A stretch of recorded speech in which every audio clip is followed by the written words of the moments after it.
right here on Fantasy Sports Radio. Channel 87 and on the all-new Sirius XM app. This is the SiriusXM Sports Update. University of Florida student newspaper, The Alligator, reports Gators men's basketball coach Todd Golden allegedly made sexual advances towards an unknown woman on social media. Reports at the University of receiving Title IX complaint back on September 27th, with the school not able to comment on that complaint. Eagles head coach Nick Sirianni said today quarterback Jalen Hurts was dealing with an ankle injury, but was listed on Wednesday's injury report as rest. First, who was co-participant yesterday, soon to be today, expected to play Sunday against the Cowboys. Mac Jones will likely start with a Jaguars against the Vikings, as Trevor Lawrence dealing with a sore left shoulder. Minnesota head coach Kevin O'Connell will have his guys prepared. 82. The American League champion Yankees announced they picked up the 2025 option. 82. The American League champion Yankees announced they picked up the 2025 option on manager Aaron Boone. Maple Leaf star Austin Matthews will miss his second straight life technology championship. Exhausted Network technology championship. Exhausted Network. Three-way tie to clubhouse lead at 900 car. Coverage now on PGA Tour Radio. Sirius XM Channel 9. For Sirius XM.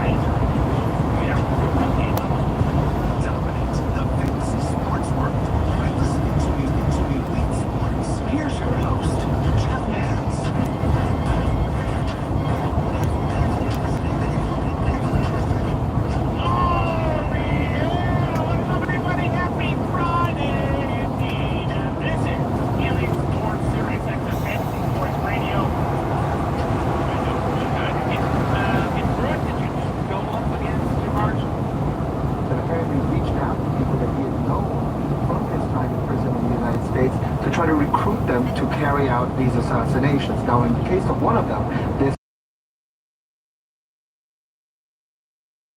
person, they have photographs of the person's front door. You can see in the court documents filed in Manhattan Federal Court, you can see some of the firearms that they have. According to the FBI, they were obviously very ready to carry out this assassination. They followed this person when they were doing a speech at Fairfield University in Connecticut. It's a very, very scary situation, obviously, for that person. But in addition to this, according to the FBI, Shakari also had a remit to carry out an assassination against the former president on October 7th. He was tasked with trying to find ways to kill Donald Trump. There's also plots to kill two U.S. citizens, Jewish U.S. citizens in New York. They were being paid or were being offered $500,000 to do either of those assassinations, as well as targeting Israeli tourists in Sri Lanka. This is a wide-ranging attempt by the Iranians to try to go after people that they believed were on their target list. Not only people associated with Donald Trump, obviously, which we've known in previous plots, but also... And it was expired, almost expired, so we had to go to another truck. We almost fell for the opening. Right. To hit people, target people overseas, Israeli tourists in Sri Lanka. Let's go now to Nick Robertson, who's live for us in London, because Nick, for you? So we got 2 and 4. Yes. So we should probably either get 2 and 4 up here or do 1 and 2. Probably 2 and 4 just to make sure. Okay. Iran's Revolutionary Guard, by trying to kill Donald Trump, who ordered that strike, or some of his former advisors. What does it say to you that Iran is trying to put this sort of plan into motion? Yeah, I think there's one question that we need to ask right off the top. Who in Iran? Now, the finger really does point at the IRGC. Qasem Soleimani was the head of that elite military force, the Quds unit of it, the sort of overseas operation part of it. He's been replaced by somebody else, but not by somebody with the same charisma, connections, dynamicism, carries the same sort of weight in Iran with all their sort of proxies that they have around the region there. So he was a very important figure. So this will be behind why they are still planning and trying to get revenge. But we know, look, you had an example here in the UK, I think it was just this year, that a young Iranian broadcaster broadcasting for a channel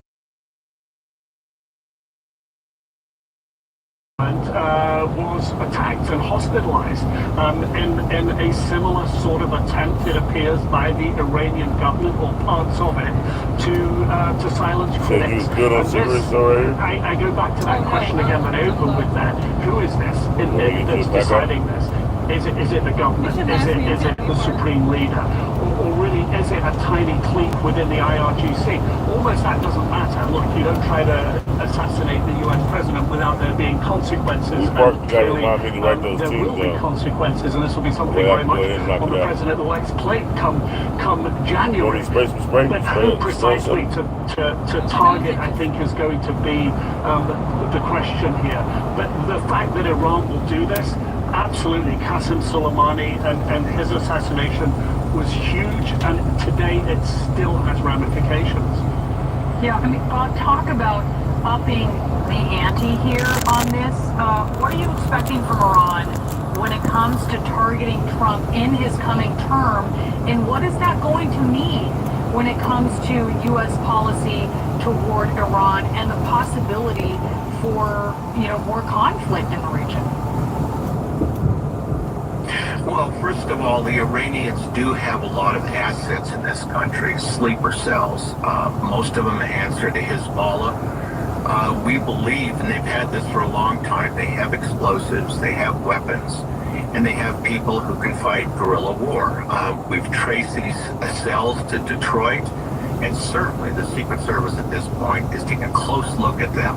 I mean, when I worked for the UN, we even found a center in New Jersey where they organized an assassination in Lebanon from New Jersey. It was picked up on metadata. But anyhow, the Iranians at this point believe, and this is generalization, that Trump will join Israel in some sort of strike on the Iranian regime. And their attitude is going to be, we better get Trump first. That's very reductive, but there's a lot of truth in it. And we don't know. They're appointing a lot of hawks to the Trump administration, Iranian hawks that may for, if we go into Iran and take their nuclear facilities, I have no idea what Trump's going to do, but I foresee that the tensions in the Middle East and this country will pick up, and who knows where it goes from there. Evan, as the inauguration nears, do we have a sense of the threat profile and how it may grow for Trump, whether Iran may, seeing as he's going to be the next president, perhaps walk away through a broader conflict with the United States that, as Bob put it, could have devastating consequences for Iran? Right. I mean, I think that is a big part of the calculation here for the FBI. They certainly know, right, that this person was tasked with doing something on October 7th, so that's before the U.S. election, and there's significance in that because we know, obviously, the former president, because of 2 attempts on his life just in the last few months, was already getting additional protection, and Bob points out, then trying to strike at a sitting U.S. president changes the calculation tremendously, right? They know that if you do that, it will result in, the end of the regime, perhaps, in Tehran. So it is something that the Iranians are very mindful of. They don't necessarily want a direct conflict with the United States. So perhaps that changes their calculus, and perhaps they focus on some of the other people. By the way, they have a lot of other people on their target list that we've known about for a number of years. And Bob, we're learning that Iranian-American journalist and political activist Masih Ahmadinejad was also targeted before and has escaped harm. What does that tell you? What are you expecting? Well, I expect that more dissidents are going to be hit. Obviously, they're easy targets, or American officials who can't protect them all, like Bolton. But on the other hand, my opinion about the Iranian regime, and I've studied it for many years, is in order to go after these targets, you need a fatwa from the supreme leader, Khamenei. And I have 2 on me at one point. I don't think they were serious, but in order to killing of an American, any before I needed a fatwa like Salman Rushdie. So, it's a fairly disciplined organization, the IRGC. I can't discount the possibility. There's rogue elements. Is that more fault? It's very difficult to get inside that decision-making to see who precisely is ordering these assassinations and what they're planning next. Mayor, Evan Perez, Nick Robertson, thank you all so much. Appreciate the analysis and the information. Right now, sources tell CNN that President-elect Trump's transition team is moving quickly to fill critical White House positions, and announcements could be coming as early as today. CNN's Kristen Holmes is in West Palm Beach near Mar-a-Lago, where the jockeying for top spots in the administration is heating up. Kristen, what's the latest? Yeah, Brianna, of course, they are trying to get this done as quickly as possible. Part of the goal is to fill out those White House administration jobs. That's why you saw part of the announcement for Chief of Staff Susie Wiles yesterday, in order to hit the ground running, to make sure that they can get the cabinet positions in place, and also to help with the structure for building out policy. And we know that there have been these teams that have been set up for the transition that include both a policy side and a personnel side. They need to get that moving through the transition team, and that's going to be easier to do once they have those cabinet positions in place, once they have that White House staff in place. So as you said, we are being told, give me one second. Excuse me, got something in my throat.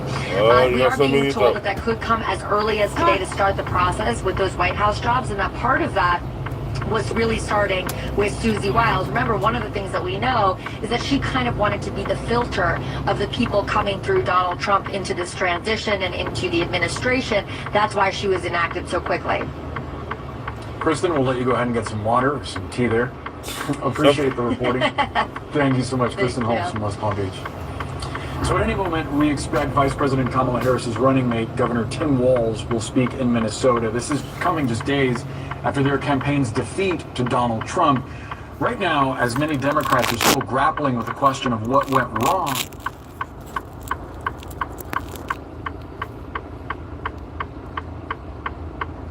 Y'all had a woman at the top of the ticket.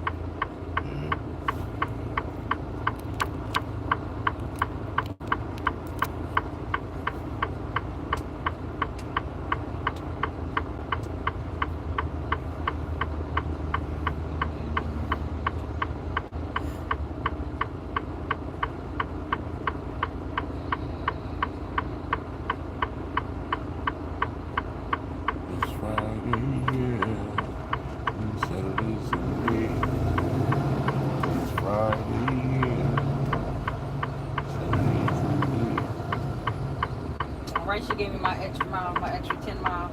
There you go. Actually, it was an extra 20 miles. Yep, I need that. Okay. All that. Right.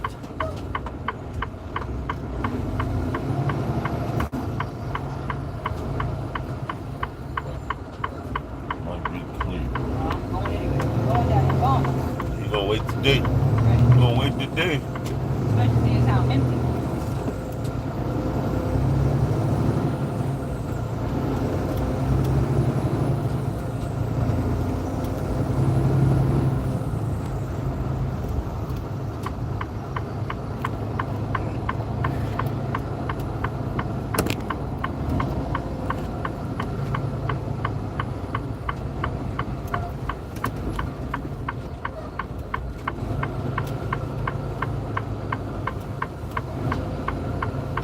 You have 7 hours and 41 minutes of remaining drive time.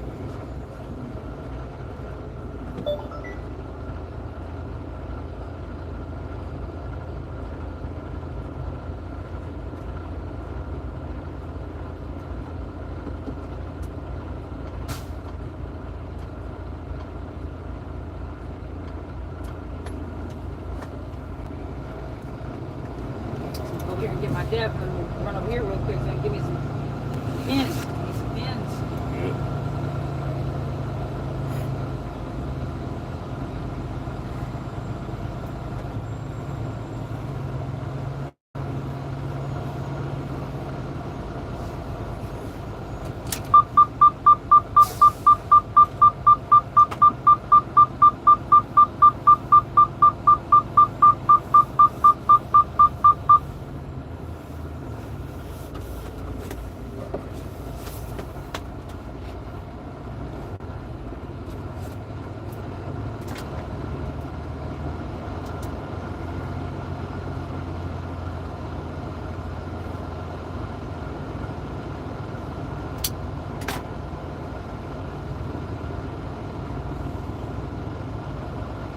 Not that cold out. I was just gonna say, it's really East Coast. You can't be from the East Coast dressed like that. We're supposed to go to the East Coast, but it is about that cold out here. This girl say you better bundle up, goddammit. Come home, bring that ink back to the house. I'm gonna FaceTime you. When I FaceTime you, better have on that shit. I bought Everything, you. hoodie, everything.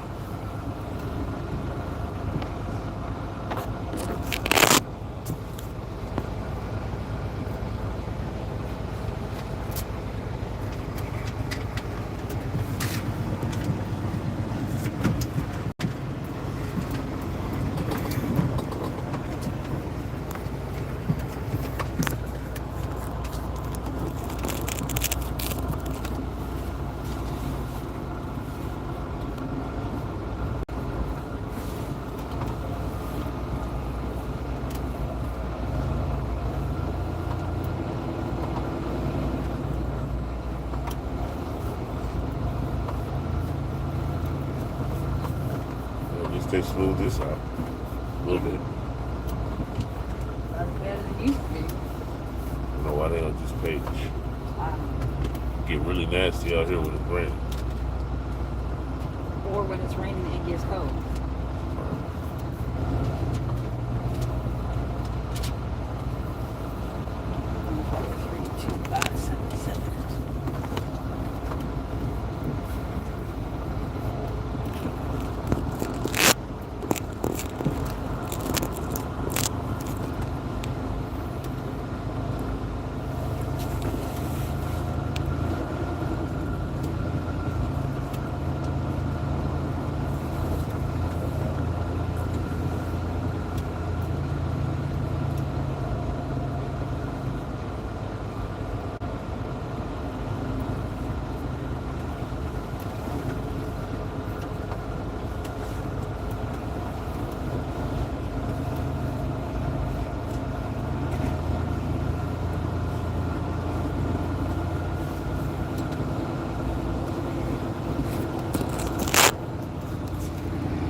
You're gonna hose down the truck? Huh? Yep. Okay. And then I'll get much more for you too. You need some help? Or What the? no, I can get some little bucket for you. There's an angel in the sky, guys. An angel in the sky. Looks like an angel. What y'all think?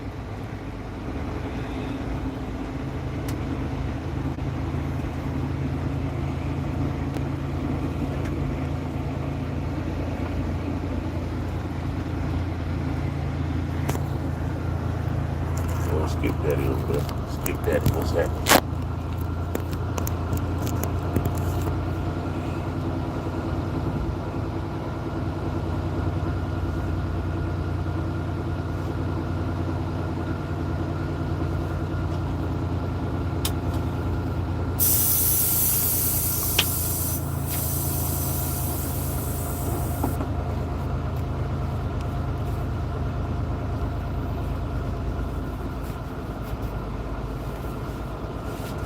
Take your time. I gotta go to the bathroom, put stuff in there. I gotta go over there and go check out some people, give me some cans. Yep.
sorry.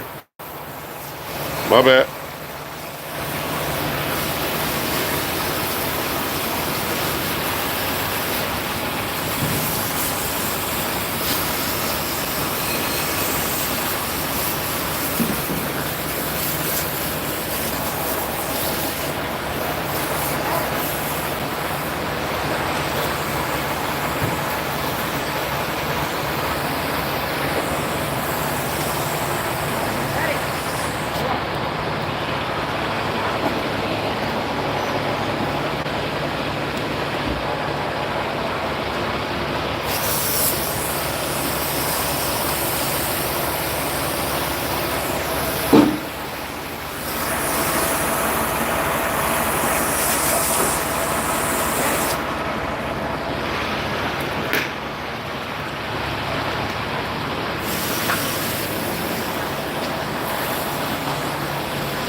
Oh my god, that bathroom smells so bad. Yeah. It smells like a bitch was on her period. Oh my God. Look, we got Wiles. Oh, there you go. I like these. I know. I do too. Also, I need some pants. I took the last 4 that they had. On the medium ones, I said I like the medium. I said I don't like the fine ones. They go through paper. They don't write right. Ink goes out on them.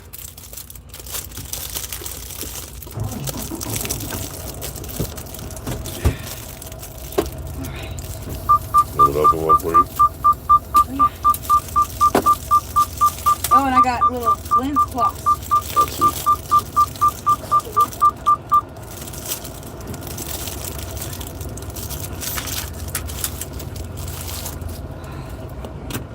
Oh no! Drop my glasses on the floor.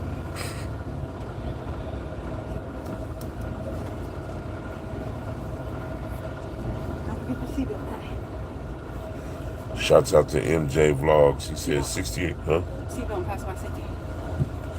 Shouts out to MJ Vlogs. He said 68 people watching, no comments. He said, let me fix that.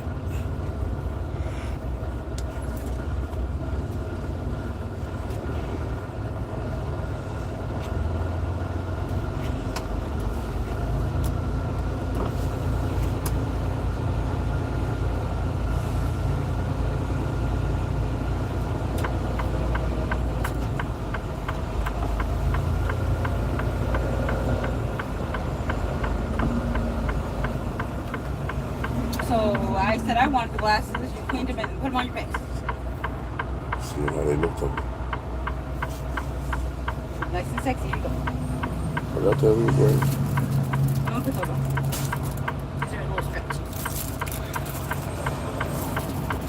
You gotta be gentle when you clean them, darling. Oh, shit.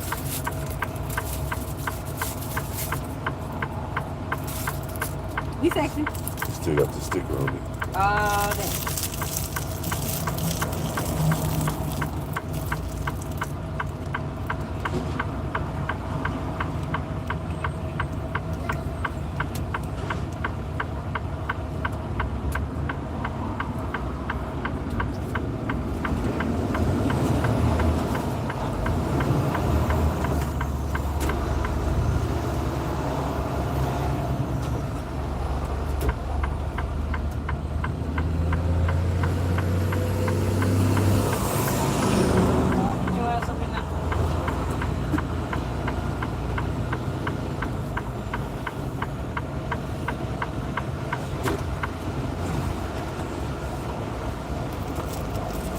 Little glasses fighting with white. I said, what are they? You said you didn't get those? Nope. Shouts out to MJ Vlogs. He said, nice po-po car on your dash. Thank you very much. Appreciate it.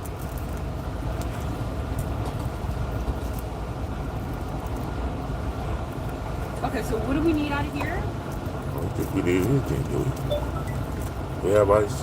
We have ice, and we're doing, did we decide Subway or McDonald's? Oh, you want to get Subway right now? If we're going to get Subway, we need to get it here. Otherwise, we can do McDonald's over there. I want McDonald's. Okay. We still got to get cigarettes out of it, though. Okay. You want me to go and get the cigarettes? Yeah, we're good on ice, right? Yep.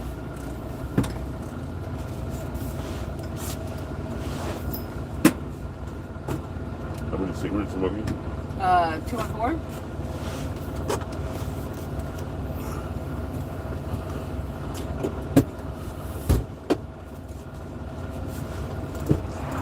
I'll go then.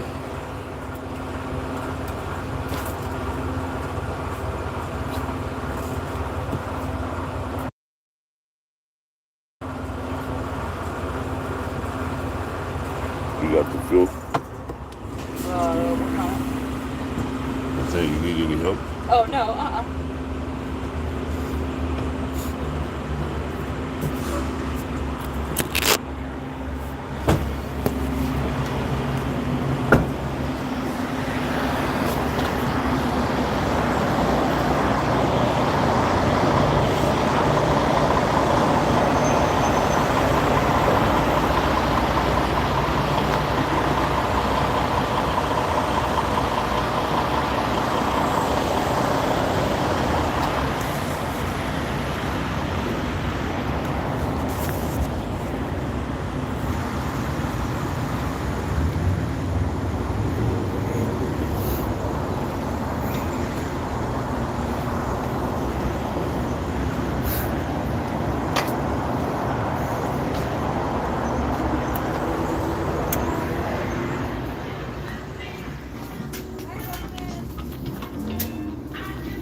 Hello, I need 2 packs of Newport regular and 4 packs 100.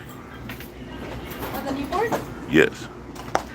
So 2 regular and 2 of the 100s. No. All right. 2 regular, 4 100.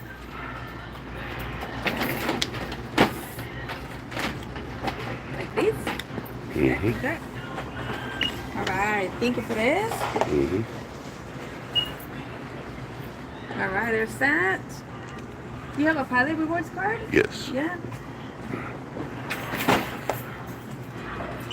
If you want to save more money, I have to do it separately. You want to do a lot of transactions? Yeah, I want Right. to save You save down? money. I'm down. I want to save money. All right. Let's do this part first. Okay.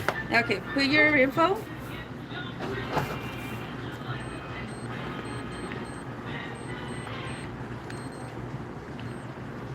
All right. Down here.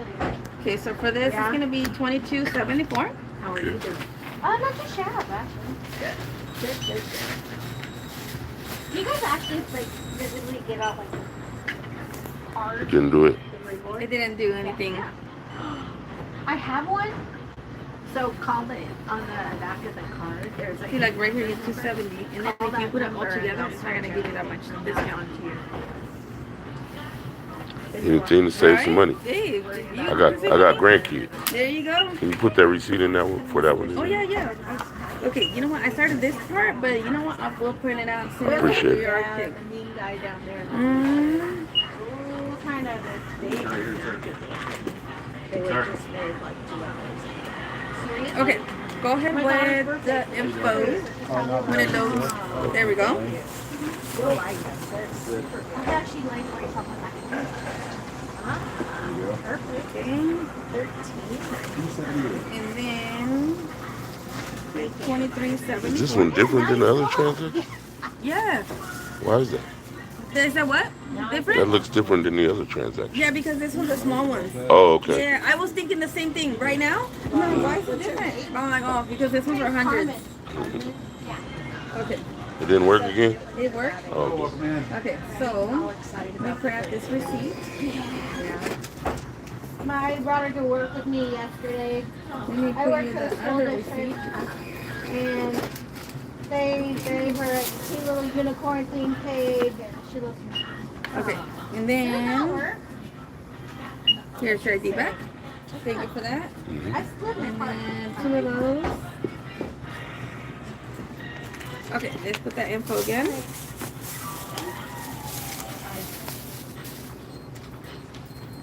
There we go. I heard a beep this time, but it says You owe me $7. $23.74. I don't know why they are not, because what's the difference of that or just going and buying that? Tina Marie. Hey, there's your receipts. You add it up and be like, do the math. Mm-hmm. Yeah. How much did I save? I don't know, but you know what? For sure, you save a lot of money. Probably like, what, $8 or something? That's what I'm talking You don't about. want to buy Subway cookies for $5? I just saved a whole bunch of money. You trying to make me spend it? Yeah, I know. I got grandkids. I No. see, but you can take them to the house. Thank you. You're welcome.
Have a good day, J Vlogs.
I like the way you did the windows, baby. I like the way you did the windows, baby. I had a big old huge blood spot on my hood. Oh, did you? Yeah.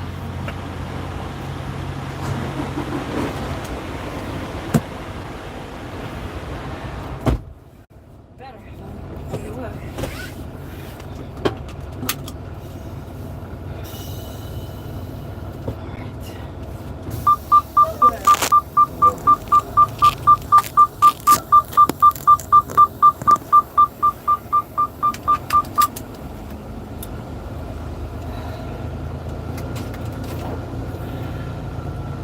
Shouts out to Ephraim. I'm not going to try to pronounce that last name. Ephraim. Shouts out to Ephraim. It's Ephraim. No, ain't no S in it. Ephraim. E-F-R-A-I-M. A-I-M is called. Put out Ephraim. Ephraim. What's up, Ephraim?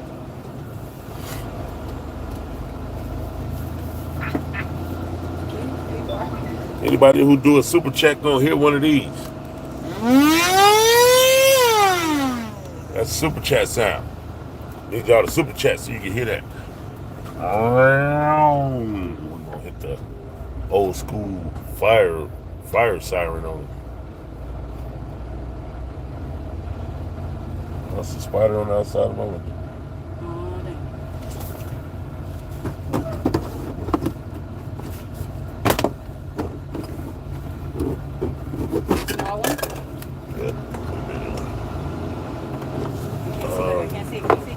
Move to the other side.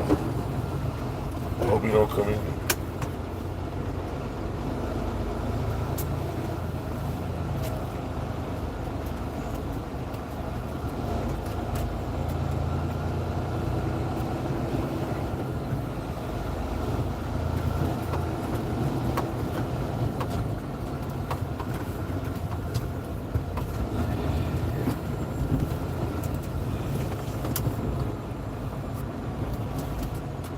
Alright, Halsey, here we come.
my trees. Oh, where you going with all my white trees?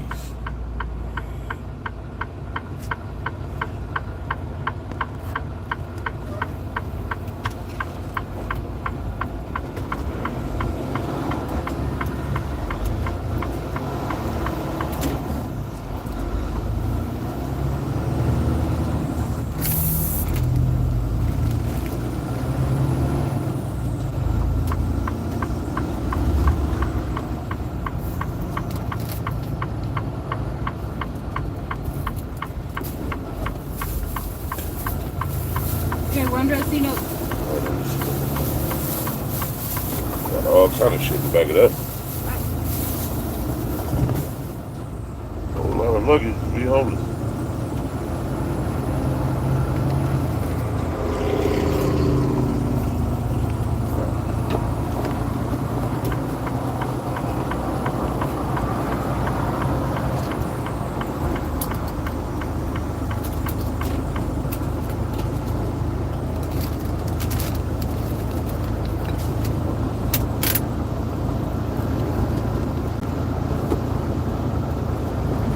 Which means if you bought life insurance a few years ago, it might not be enough to protect your family today. Call Select Quote now and we'll help you save more than 50% on term life insurance.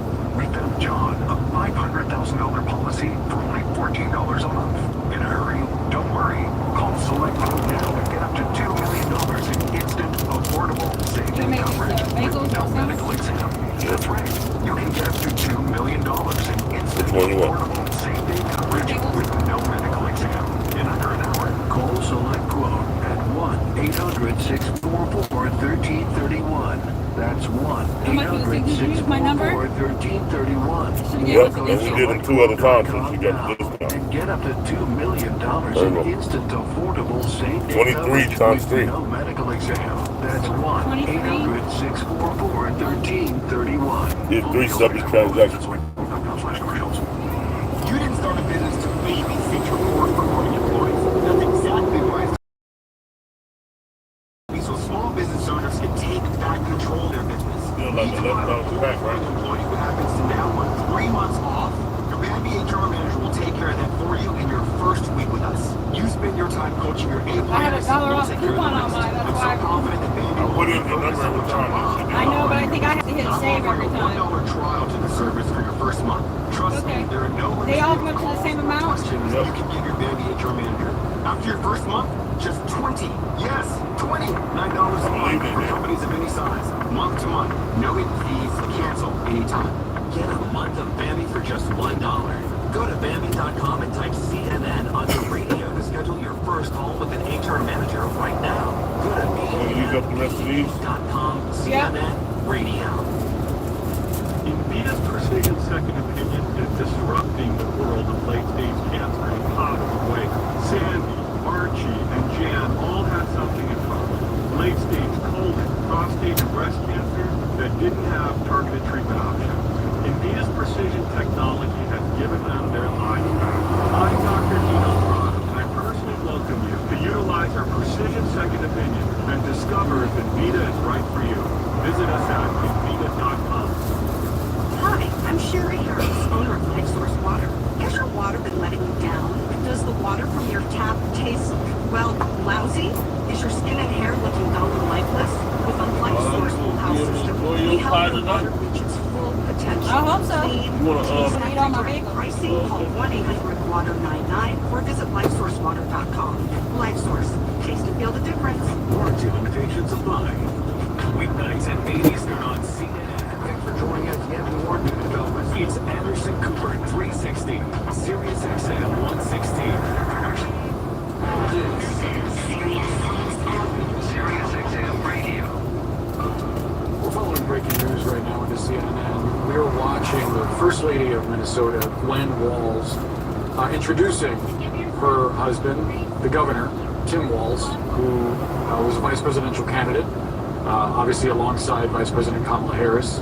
After their loss on Tuesday, we've seen Democrats do some soul searching, and there has been finger pointing behind the scenes, trying to figure out the cause of the loss, what could be done differently in future campaigns. We heard from the Vice President earlier this week. We've yet to hear directly from Governor Walz, her running mate, and we're anticipating that some of his remarks might echo what we heard from the Vice President. That's right. I think what is remarkable as we are watching his wife is how kind of pained she is. You can see in her face she is she's fighting tears as she is speaking here. And it's just a very interesting moment, as certainly, of course, she wanted a very different outcome, and she was saying there that Vice President Harris would make a very good president. But I think this is obviously a difficult moment, so let's listen in to what she's saying. And this belief has been the driving force of Tim's public service and mine too. We've all worked so hard to build a Minnesota that all of us can call home, where everyone can live with safety and dignity and opportunity and, yes, freedom.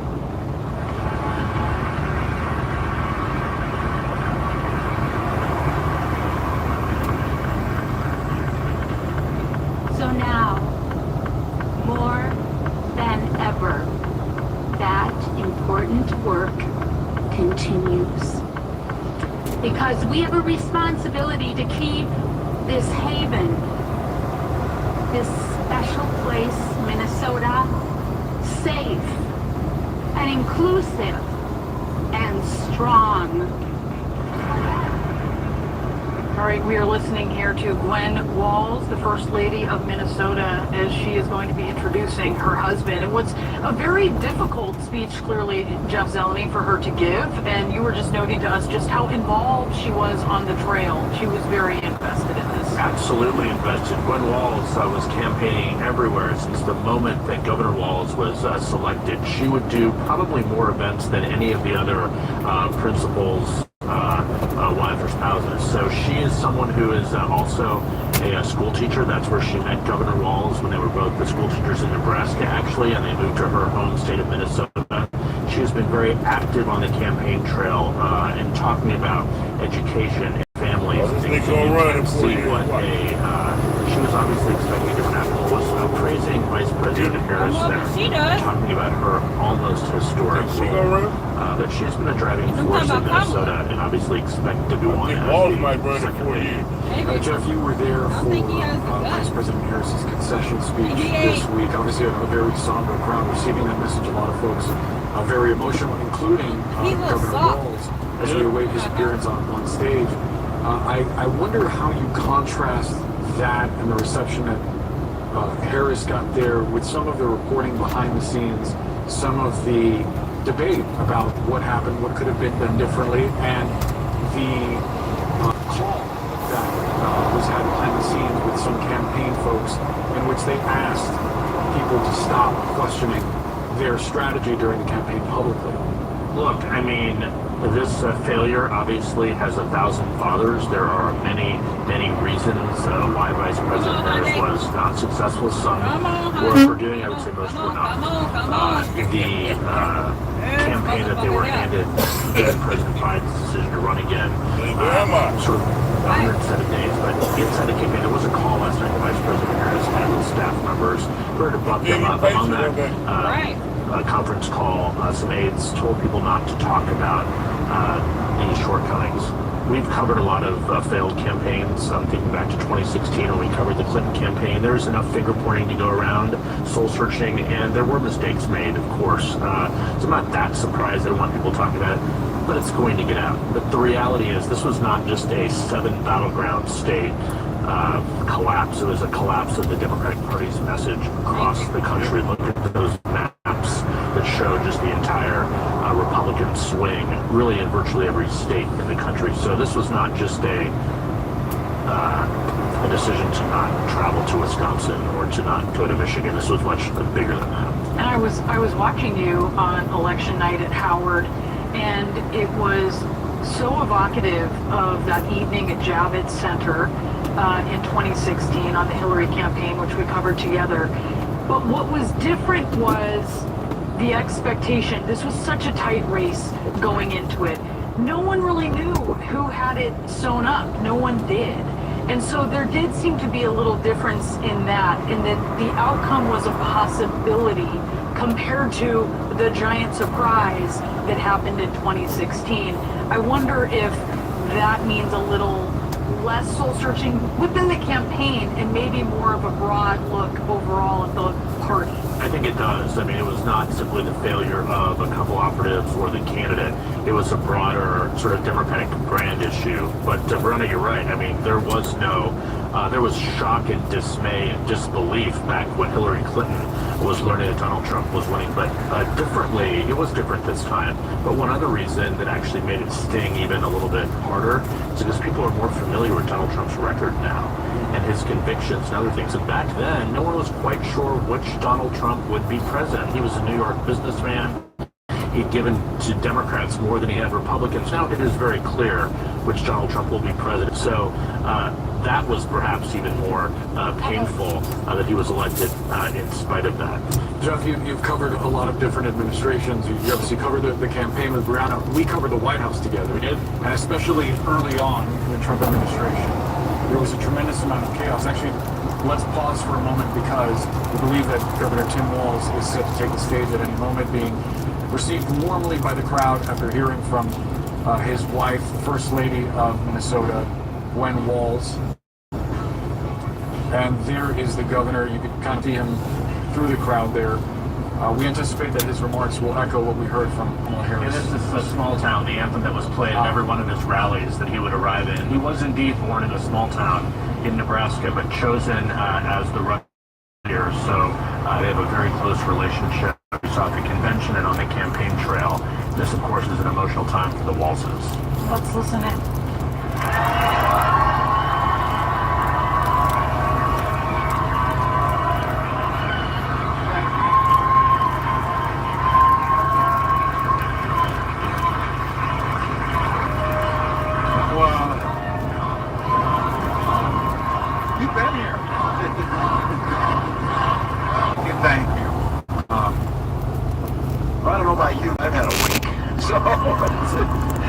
I know you have too, but let me just start off by saying it's great to be home.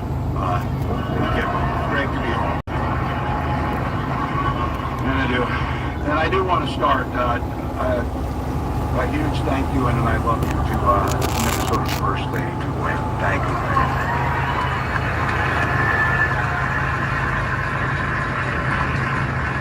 And to our amazing kids, Hope and Gus.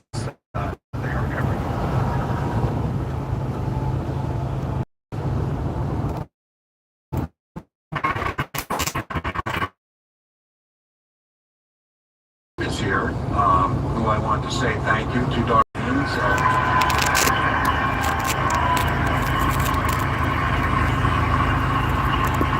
We did okay. Oh, Darlene ain't doing nothing nobody. We did okay. She did a great job. I think she's a surprise to anybody over here, but and a huge thank you to Vice President Kamala Harris.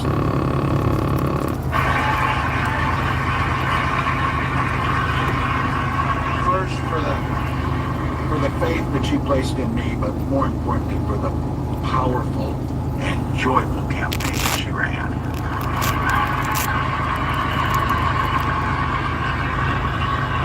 I'm grateful for her leadership and forever grateful for her friendship. Also a huge thank you to my staff, both the folks who worked on this campaign, who we got to know over the last 3 months, and to the amazing team right here in Minnesota.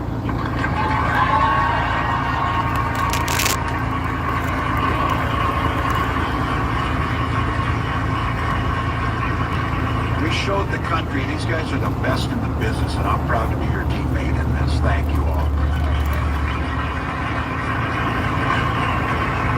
And to all of you, I want to thank every single person who stood with us in this fight, whether it was volunteers, donors, voters, or what I see as lifelong friends. Honorable lifetime to have your support, and I'll never forget everything that you did to stand up for the values that we shared together. So thank you to each and every one of you.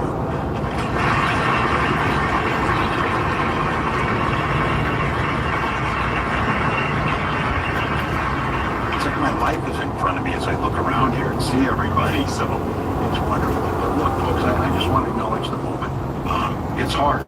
It's hard to lose. It's hard to understand while so many of our fellow citizens that we have fought long and hard for wound up choosing the other path. It's hard to reckon with what that path looks like over the next 4 years.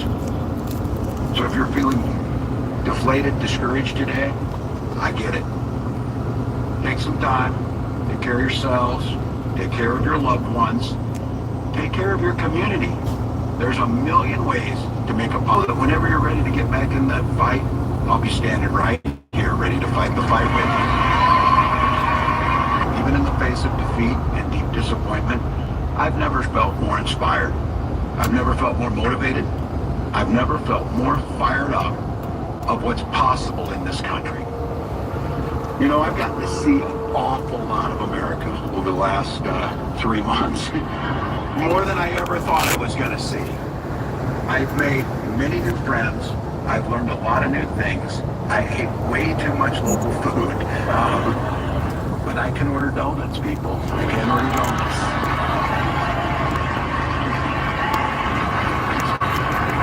But I have to be honest with you, what struck me everywhere I went, without exception, people really wanted the same basic things out of an American life.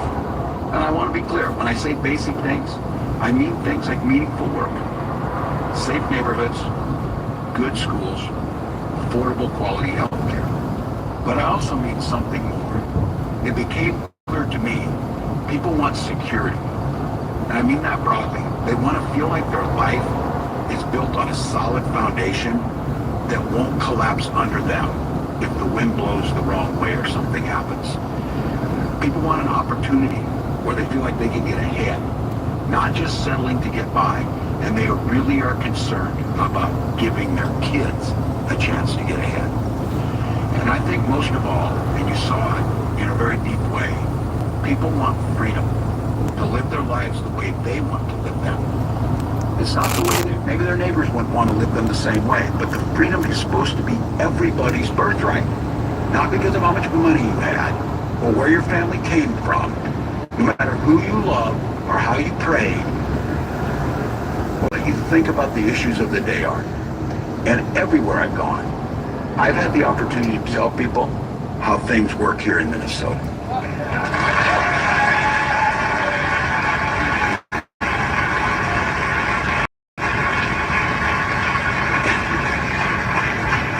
And you know us, I had to work really hard to make sure that it didn't sound like we were bragging. You know, slip it in. But the truth is, the way we do things here sounded pretty damn good to Americans across this country.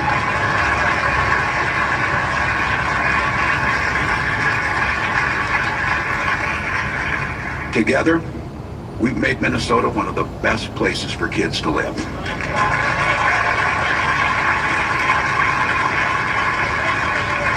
And we did it with a broad agenda. We did it by cutting taxes, but for working people and small businesses. We committed to making clean energy and lowering the cost of prescription drugs a priority. And we made sure that when you walked into a school like this, every child got free breakfast and lunch.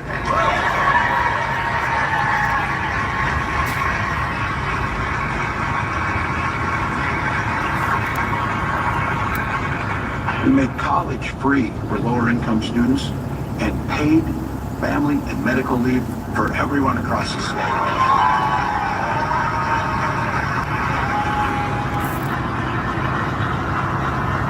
We expanded the right to organize your workplace.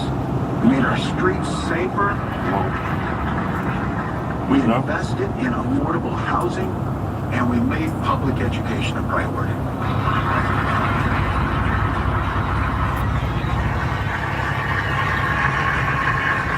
And we also did it by standing up for our shared values and rejecting hatred and bigotry.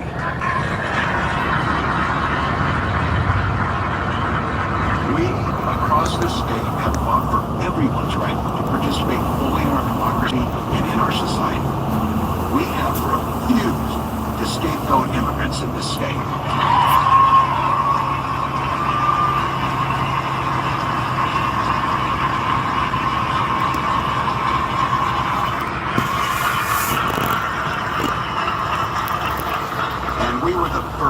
establish an ironclad right to reproductive freedom.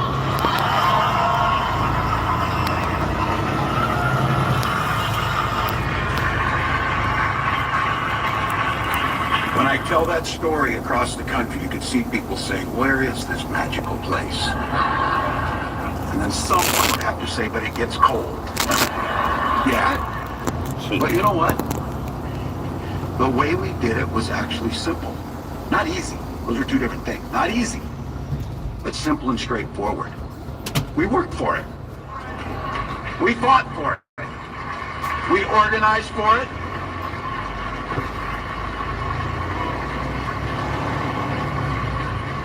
And we had a set of leaders that when we finally built the political capital we needed to get it done, we didn't bank it, we burned it, improving lives.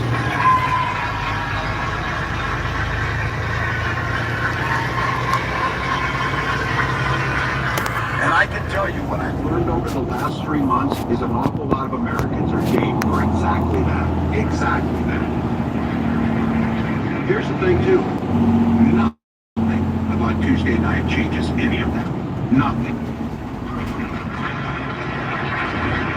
But here's what it did tell us. We're going to have to work a little harder. We're going to have to fight a little harder. We're going to have to organize a little harder. But I'm here today to tell you this. We can do it. No, that's the wrong one. We will do it, and we'll do it together.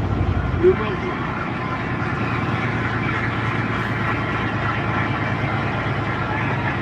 So for now, I just want to say thank you, Minnesota, for giving me such an incredible story to tell to our fellow Americans in the other states.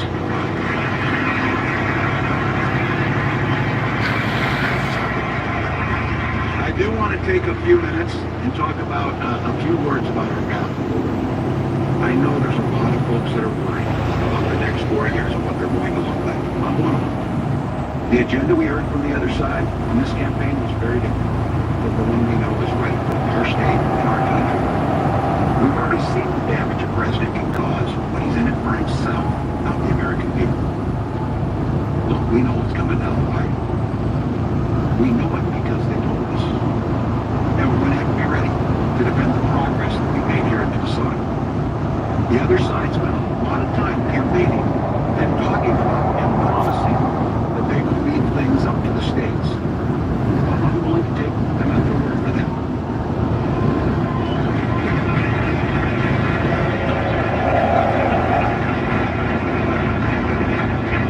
The moment they try and bring a hateful agenda in this state, I'm going to stand ready to stand up and fight for the way we do things here.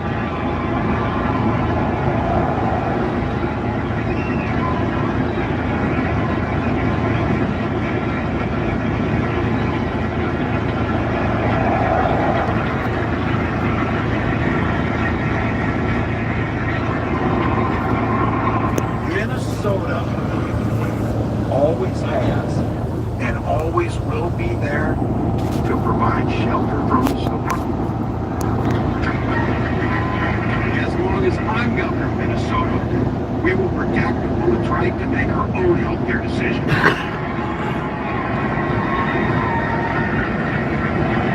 As long as I am governor of Minnesota, we will welcome immigrants with gratitude for their contributions to our communities.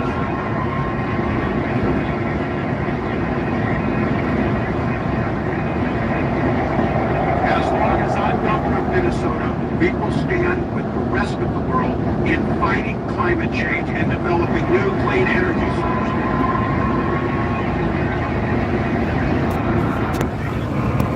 As long as I'm governor of Minnesota, we'll be a state that respects democracy, a place where we're proud of our civic debate and where we don't demonize people who disagree with us.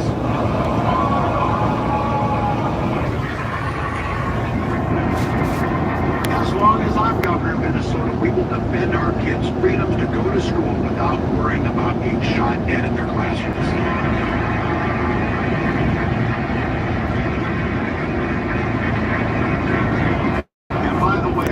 As long as I'm governor, Minnesota will always be a labor state, a state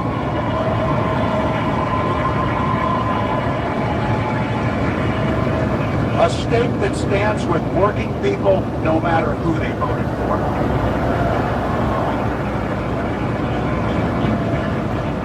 But I will say and acknowledge this. About 1.5 million of our fellow Minnesotans voted for the other side in this election. And while there might not be a place in our state for the most extreme elements of that agenda, there should be a place in our politics for everyone to be heard.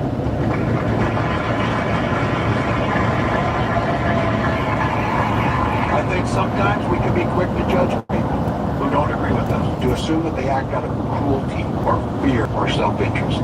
I don't think that kind of judgment is helpful right now, and I don't think it's right.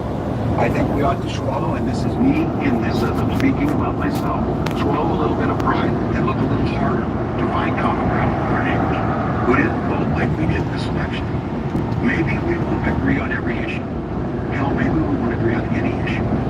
But maybe when the campaign signs come down, you all get a little break from the Shouts out to Trucker Wife, Shauna Hines. Said, hey guys, happy Friday. Hey, happy Friday. Happy Friday to you. See, you got that star by your name. You remember. I think he gifted her one. He gifted her a memory. Oh, there you go.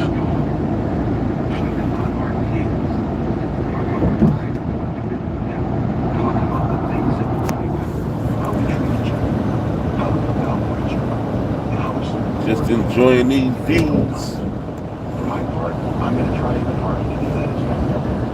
Nobody, not the neofillers, not Republicans, nobody has a monopoly on good intentions or good ideas. And now that this election is behind us, I'm going to try even harder to keep an open mind, one heart, and really listen to them who don't support me or my policies. Everyone in the legislature who seem compromising vote.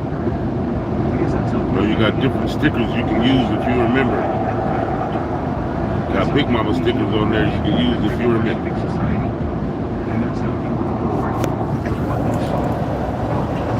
Oh, those are pretty.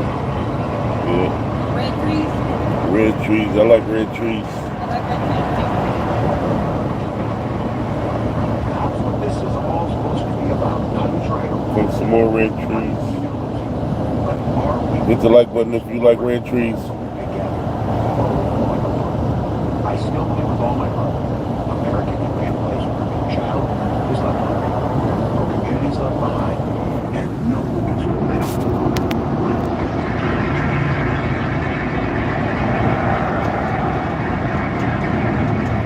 And the reason I believe it so strongly is I've seen it with my own eyes because it's happened right here in Minnesota. And because of our example, millions of Americans believe it too. Let's keep working for security, opportunity, and freedom for all our neighbors. Let's keep fighting for the things we believe in, with dedication and with joy. And let's keep being Minnesota example for the rest of this great nation. I love this country. I love this state. I love this job. And I'm not done fighting for Minnesota. Not my own shot. So thank you, Minnesota. Thank you, Minnesota. All right, Minnesota Governor Tim Walz, the running mate of Vice President Kamala Harris, their Vice Gwen Walz, a bittersweet message talking about his time on the campaign trail, bragging a little bit about his 2028. Believe it or not, people are who's going to take on Democratic mantle in 4 years. Continuing in our politics right now, big question, will President-elect Donald Trump hire next? The second administration is taking shape, and more picks could be announced as soon as today. We know his campaign manager, Susie, Wiles, will become the first ever woman to be named White House Chief of Staff.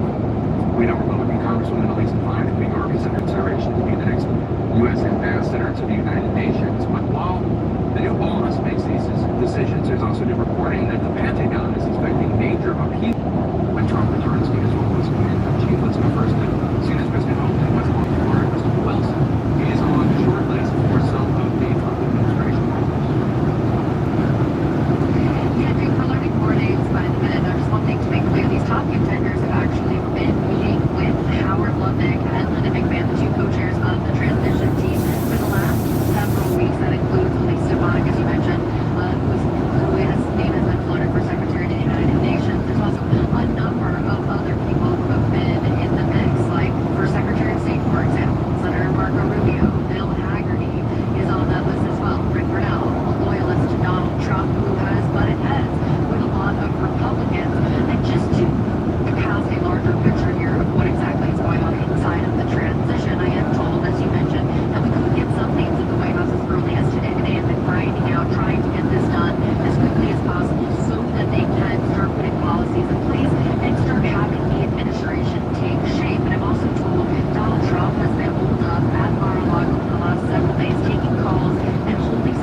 going to wield U.S. military power here at home? Is he going to make good on his previous pledges to potentially deploy active duty U.S. troops? He said all that. I don't think he will do law enforcement and to help with his mass deportation plan. That is the thing that officials here are discussing in terms of how not having enough ICE people go knocking on everybody's door in the entire country. Enough manpower or enough money, right? Active duty troops to these cities to Unless he believed the deficit's law driving. enforcement. And if he did, you know, a former senior military official who served under Trump said that that would be very significant. It is not something that the president would be able to necessarily water down to the American people. It would be, quote, a very big deal. And another thing that officials here are gaming out is, of course, what's going to happen if Donald Trump reinstates an executive order known as Schedule F, which would essentially reclassify a large amount of apolitical civilian employees across the federal government, including here at the Pentagon, and allow them to be more easily fireable. That is something that officials here are scrambling to address before he enters office, trying to kind of whittle down the list of people who would be at risk of being moved into that category, because of course they're trying to create So he's trying to keep everybody in check. Disruption as possible to the day-to-day operations. They're having these conversations. No surprises this time. Would be resignations, for example, if an unlawful order were issued, and importantly, what the chain of command would look like if Trump did issue that kind of order to deploy those active duty forces. All right, Bertrand in the Pentagon meeting for us on CNN. Democratic Congressman Pat Ryan, the armed forces now, he's a former Army intelligence officer, served 2 combat tours in Iraq. He's also on the House Armed Services Committee. Thanks so much for being here. Congratulations on winning re-election. They held on to a key swing district in New York. How much did you outrun Kamala Harris in the district? You know, really proud of her campaign. We outran her by 11%. So last time I won my race by 1.3%. This time we won by 13%. So really, a reason for optimism. I think we built a broad coalition and had a decisive victory. But that also means that there were people who are Trump-line voters, right? People in your who voted for Trump and then voted for you. What did you do differently than the National Democratic Party? Like what? Your party got shellacked. You didn't, but your party got shellacked. What did you do right? What did they do wrong? We really focused on, I talk all the time about our obligation as patriots. I'm a proud West Point graduate, combat veteran, 27 months in combat. We have to understand the moment we're in. It requires leadership that brings everybody together. Trump has offered this very selfish, narrow view of patriotism. I would offer a selfless, expansive, unifying view of patriotism. I think that's the fight in our country right now, and I think in our campaign we offered that, and you know, we brought in a big set of people who might have otherwise not voted for a Democrat. Do you think Harris Walz could have done anything better to win voters in your district? Certainly. I think they didn't have a lot of time, and they were fighting against a lot of the structural environment. I was one of the very first Democrats to call on Joe Biden to step aside, something I did, you know, after a lot of thought and action. So Speaker Pelosi earlier today, she seemed to be talking about a lot of like Biden should have dropped out earlier, maybe he did not run for re-election. Do you think that in retrospect? I think there was a real unique opportunity for President Biden to have this Washingtonian moment and show he wasn't in it for himself. He was in it to put really country over party and self. And if he had done what he said in the campaign and talked about being a bridge to this new generation, we have a lot of reasons to be optimistic in this party of rising stars and leaders in the party. We outperformed in a lot of places across the country. I know that's not getting as much attention right now, but that's what we need to look at, where we did well, where candidates did well, where the message did well, where we connected with broad coalitions. And I think if the president had given space for that, we might have had a different outcome. As a veteran and as somebody on the House Armed Services Committee, I'm wondering what you make of the concerns and the precautions being taken at the Pentagon right now, preparing for orders that President Trump might give to use the military for mass deportations that he's promised, to use the military possibly for control of the streets if there are unruly and maybe violent protests, as we saw in 2020. I don't know what the line is in terms of what's legal, what's illegal, what's non-traditional, but he could do. But what are you keeping an eye on? Well, we're keeping an eye on all of it. I think at this point we have to believe former President-elect Trump, when he says he's going to do these outrageous, and I believe un-American things like deploying our active duty military patriots who are supposed to be nonpartisan, to use them against fellow Americans. That goes against the founding principles enshrined in our Constitution.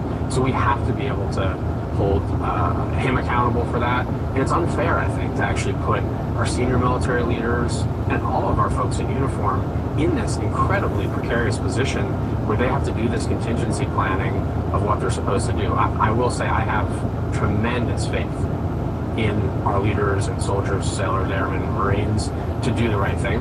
I really think that's something special about our country, but it's very concerning and troubling that they have to even do this. Thinking, but it's certainly merited. I think the last time I saw you in person was when members of Congress, a bipartisan group, were cleaning the Vietnam Veterans Wall, right? It was you and your West Point classmate, Congressman John James, very conservative Republican from Michigan, and you talked about the things that unite us more than the things that divide us. And I don't even know who's going to control the House, but it's going to be close no matter what. It's going to be tight. We need that spirit more than ever. Thanks for being here, Congressman. I really appreciate it. I had a closer look at the woman who will take over as White House Chief of Staff when Donald Trump takes office in 73 days, and a drastic change for the popular shoe company Steve Madden this week, in direct response to Donald Trump's election win. I think you got to Steve Madden first. Feel the fury and rage of liquid metal. The kill of relentless barrage of bone-crushing sound. From Metallica, Pentagon, and Slayer to the hardest and heaviest rock of this moment.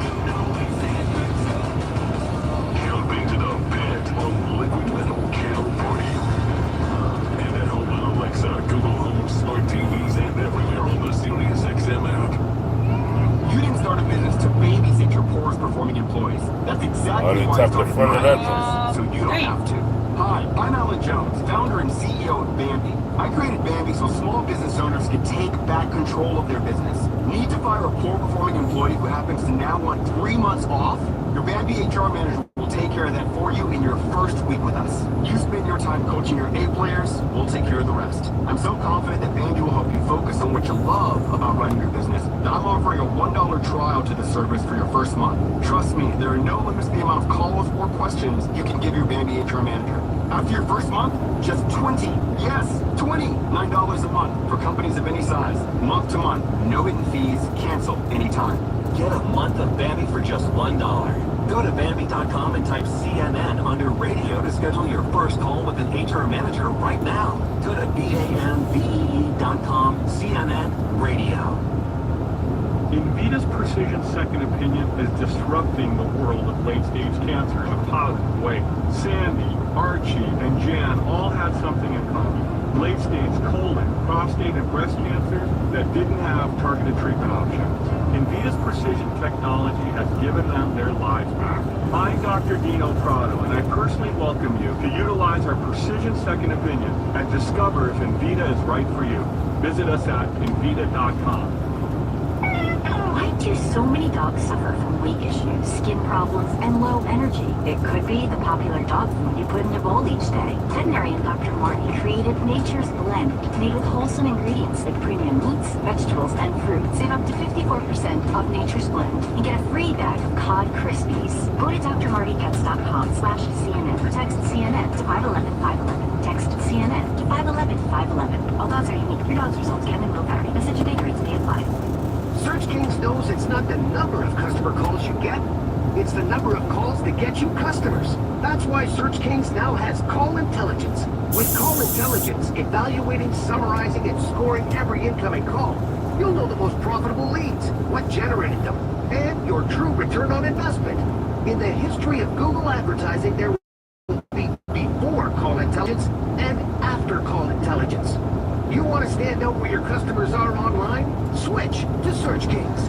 Did you know your life insurance is an asset you can sell? I'm Jay Jackson, CEO of Avenue.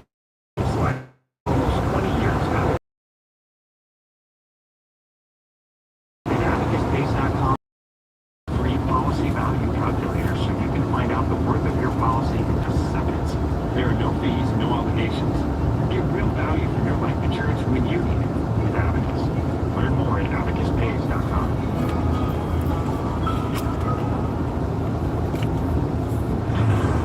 Continuing with our politics lead, it is significant that the first announcement about President-elect Trump's incoming administration is the naming of his campaign manager, Susie Wiles, as White House Chief of Staff. She will be the first woman ever to hold that job. Susie, who? You might ask. Well, as CNN attorney Kate explains, Wiles brings an impressive amount of political experience and savvy to the job. Come here, Chris. Susie likes to stay sort of in the back, let me tell you. The ice thing, we call it the ice thing. Donald Trump's newly minted chief of staff, Susie Wiles, does not enjoy the spotlight like her boss. The 40-year veteran of Republican politics prefers to operate behind the scenes. She's a steady hand and she's a loyal foot soldier. On her LinkedIn page under specialties, Wiles listed this: creating order from chaos, a skill that came in handy while running Trump's presidential campaign. Candidates matter. What they stand for matters. That was Wiles in 2020. Paying you a whole lot of money. Affiliate WPLG, after she delivered a win for Trump in Florida as head of his campaign operation in the state. She rarely gives interviews. Wiles first successfully ran Trump's Florida campaign in 2016, then again in 2020. The traditional Republican voter coalition just simply can't, I don't Republicans any longer. Bring into the tent larger number of Hispanic voters. After his presidency, Wiles served as Trump's de facto chief of staff, then led his 2024 campaign. One of her goals, keep a close eye on the former president. Wiles has a string of political campaign success stories. In 2010, she helped Rick Scott eke out a win to become governor of Florida. In 2018, she was tapped to save Ron DeSantis' campaign for Florida governor. He won by 32,000 votes, the closest governor's election in state history. After that, amid tensions, Wiles was ousted from DeSantis' inner circle. She went back to work on Trump's Florida re-election team, but was dismissed at DeSantis' urging. In 2020, Trump brought her back amid concerns about his campaign's standing in Florida polls. He ended up winning Florida by more than 3 points against Joe Biden. Susie Wiles is the political version of Muhammad Ali. She does not lose. She is a relentless fighter. That fighting spirit was instilled early on. She grew up with 2 brothers and is the daughter of professional football player turned television broadcaster Pat Summerall. Oh, Pat Summerall. In the Trump White House, CNN has learned Wiles insisted on certain conditions. Top of the list, more control over who has access to the Oval Office. She wants to make sure that the president's priorities are first and foremost followed through on, and that there don't want distraction. She is laser focused. So she there to make sure he don't do nothing stupid. Also described Wiles as calming. He says she's a leader. He also said that Donald Trump likes to surround himself with winners, and that Susie Wiles has certainly earned her stripes as a winner given all of the campaign victories that she has stacked up here in the state of Florida, and of course the most recent presidential election. But of course, keep in mind, she said she'd like to stay on the radar. You ain't gonna be on the radar after today. First term in the White House, but Susie Wiles seems to be anti-chaos, and she will hopefully bring that to the next Trump White House. Jake. All right, CNN's Randy Kay in West Palm Beach, Florida. Thanks so much for joining us now. Former Trump campaign senior advisor Brian Lanza, Democratic strategist Karen Finney, and Politico's Meredith McGraw. Before we turn to some of the politics of the day, you know Susie Wiles. You've worked with Susie Wiles. That's a tough job for anybody with any president. And you said she was making order out of chaos is her thing. President Trump, and this is not meant derisively, he likes chaos. He likes a little chaos. Listen, I think most disruptors like that, but what we've learned with Susie is she allows President Trump to offer his disruptive voices, but knows how to sort of pull it together and execute a plan. I think that's the most important thing to understand about Susie, why she's there, is she can execute a plan. She can put something in front of the president and say, if we do these 5 or 6 things, this is the success we're gonna hit. And President Trump wants success, he wants win, and Susie delivers win after win after win. And in the continuity, she has the ability to tell the president, hey, get the clown show out of the White House, which was a major disruptive force in the first administration. And the clown show is not going to be in the White House this time. We're going to have people who are focused on the American people rather than themselves. Meredith, you authored the book Trump in Exile, and you wrote extensively about Susie Wiles in that, and your book recounts a fateful 2021 meeting between Trump and Wiles. She'd been in charge of winning Florida for Trump in 2020 after previously working for Ron DeSantis. And you're right, sitting at Trump's table on the patio at Mar-a-Lago, Wiles went page by page through her findings with Trump over dinner and Diet Coke. The former president was eager to understand at a granular level why he was no longer in the White House. And even though their dinner took place in early 2021, the subtext of his line of questioning was, how can I do this again and win? Tell us more about the dinner. Like, what was she explaining? Because obviously the implicit acknowledgement in what you're saying is that he lost, and he knew he lost.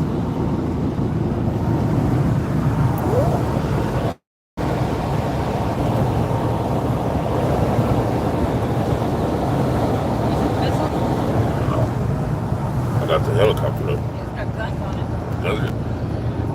data about the state and her own critiques about what went wrong in 2020, and she went over all of that with him. And Donald Trump was honestly, obviously impressed, because he ended up calling her back and asking her if she would run his super PAC, and she ended up going on to essentially run his operation from there on out. She came on officially in March of 2021, and she helped guide Trump through the endorsement process and basically his political comeback from what really was a low point in 2021. So another big part of the question, what people are talking about today, is how did we get here?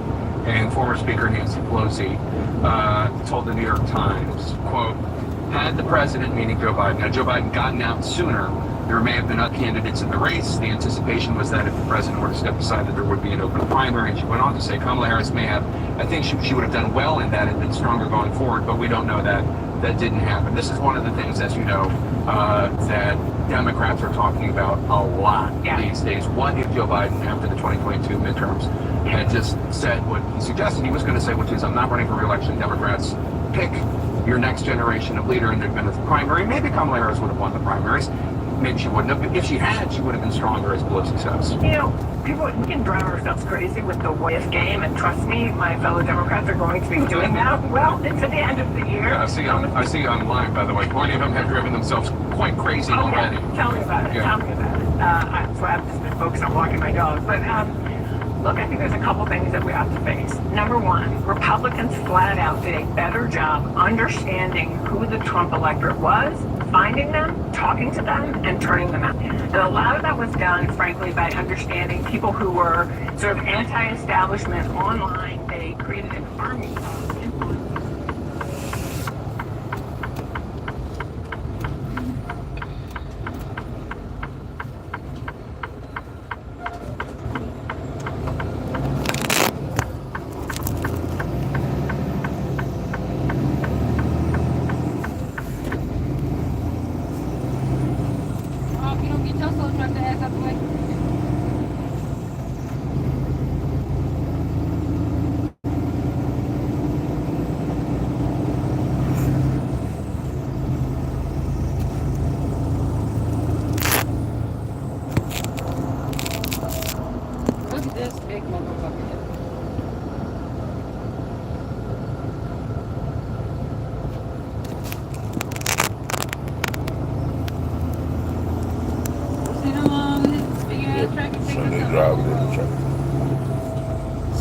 Driving in a tractor.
I guess I can wait. I'll bring it. Huh? Yeah.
Yeah, old Sonny boy, you took all them damn trailers over there.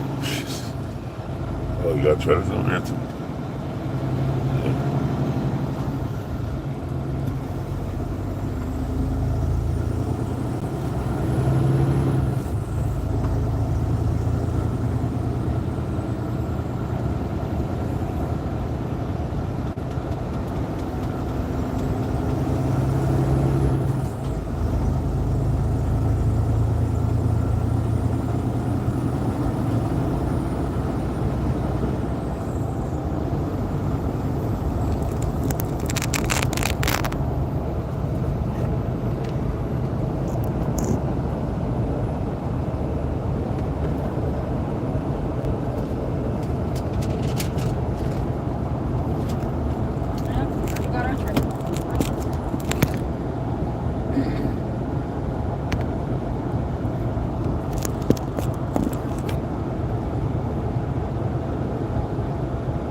We don't even have to weigh it.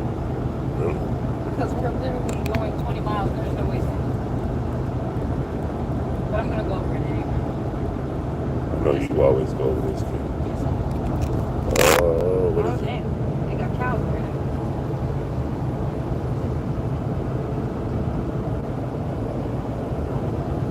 there. Cows ain't doing nothing to nobody. Yeah, why they go all the way over there?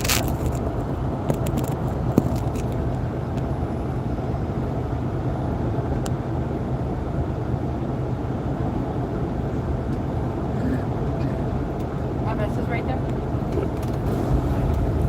We gotta put some fabric sheets inside of the Ziploc bag for lunch. I think it stinks.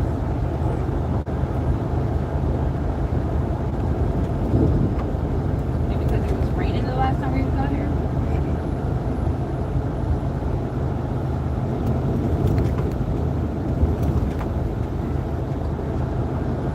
And when we park, you don't have to give me something right away because I gotta balance the checkbook, pay the bills. I can wait to go in the McDonald's. Huh? So I can wait to go in the McDonald's. Yeah. Because I want to get all that stuff done first.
Good afternoon.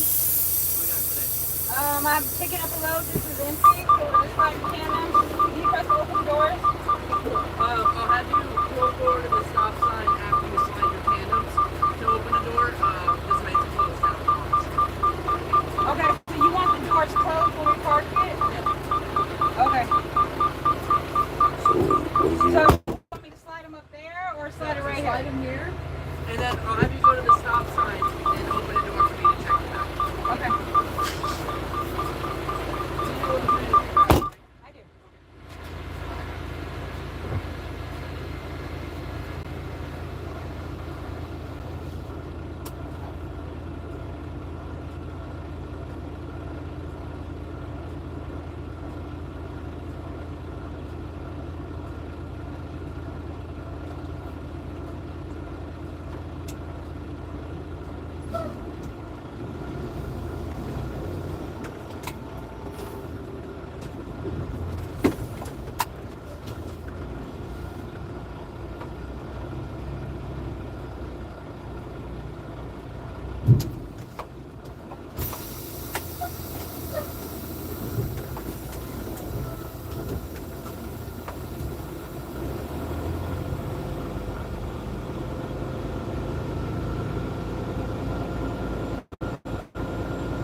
Being lazy and ass backwards. Stupid. It is stupid. We've never had to do that before. Well, because my thing about it is, so what you want a driver to do is get out, slide his hand, get back in, pull it forward, then get back out again to open it. If you just was by so you don't yourself, have to that was walk exactly what you would have to do. Right.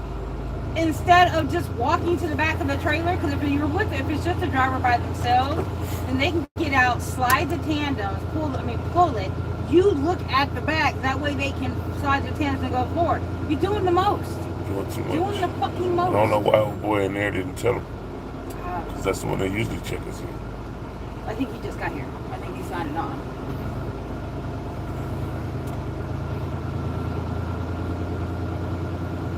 All right. It's okay, Daddy. Third time. Freaking devil trying to do some ugly shit. 48094 is what we be looking for.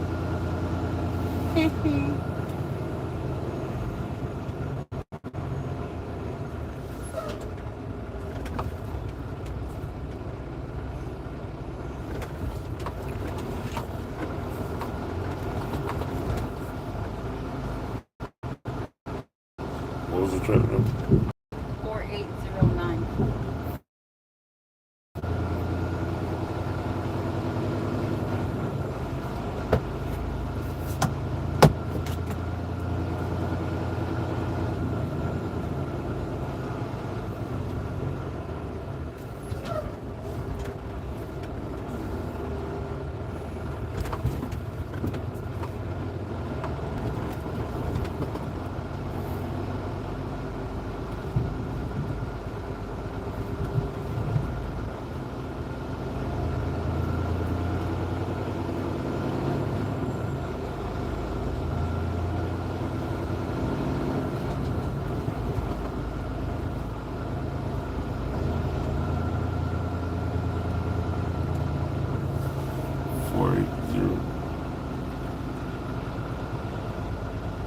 What is it? 480 what? 094.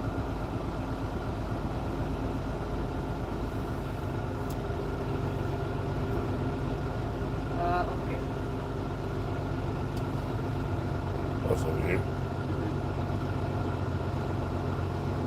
We're back that way. Oh, you fucked up. What? You need a spot.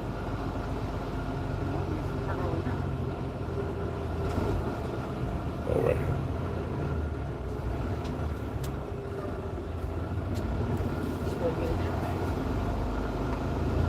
Lie back. Lie back. Should be. Just gotta hit it at the right angle.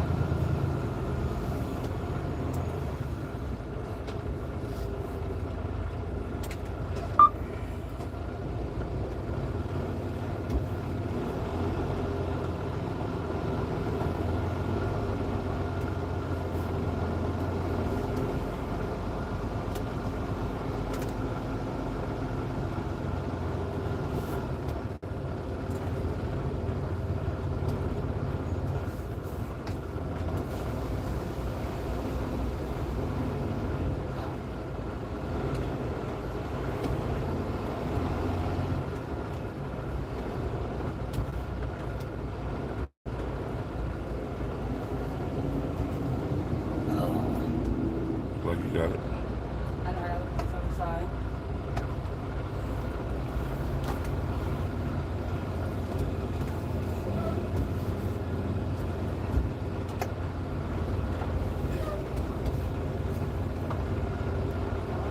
I can hit this other train. You're good. Huh? I'm 100% sure you're good. I'm gonna go check it. I'll go check it.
A new message has arrived.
tried to kill us.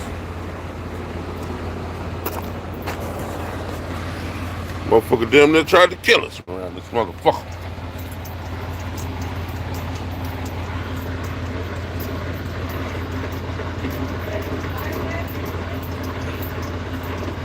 Huh?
You have 6 hours and 34 minutes of remaining drive time.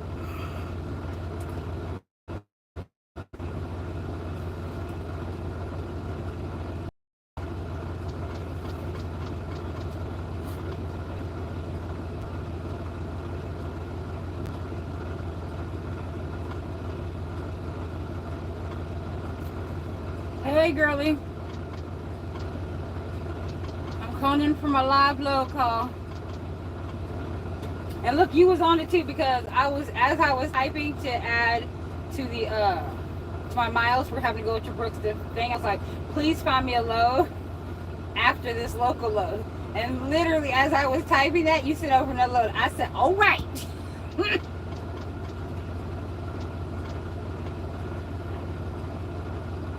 10 48094, and luckily this trailer's ready and the one for tomorrow is ready. 24,029.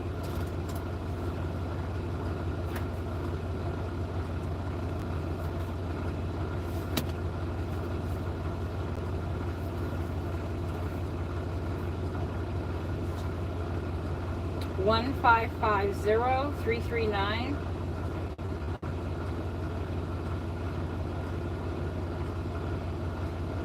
Seven 06-0478.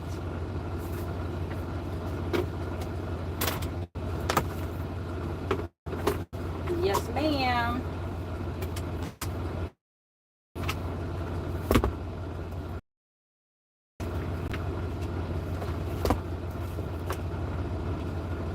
All right, thank you.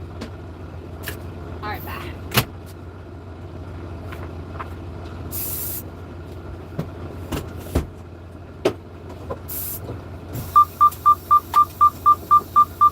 You have 6 hours and 34 minutes of remaining drive time.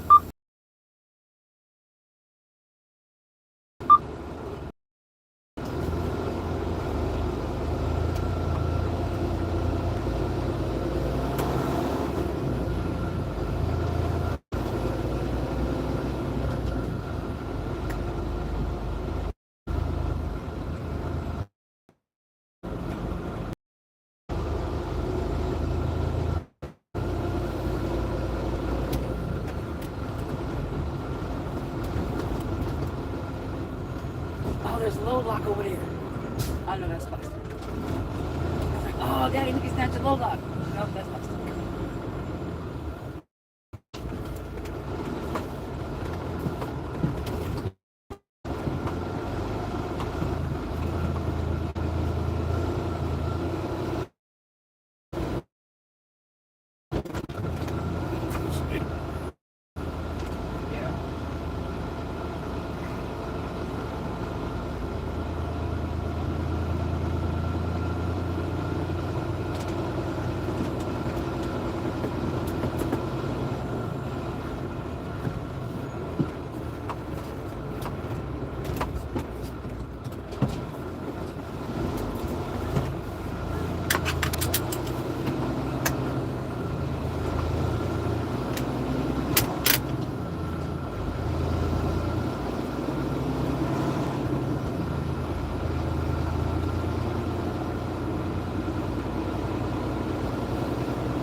Hello there. Hello. Were you able to get your empty in B, or did you put it in A, or? On the other side. You put it on B? Yes. Perfect. Because I go off of what you tell me.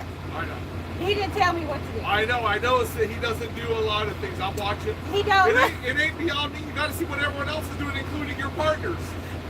My husband was like, I wonder why he didn't take care of it. He said because he wanted us to do a whole lot of extra. Like he didn't come over and track the sticker on the trailer. I noticed, yep. He wanted us to get out, slide the tandems, and then pull forward, and then get back out again to open the doors.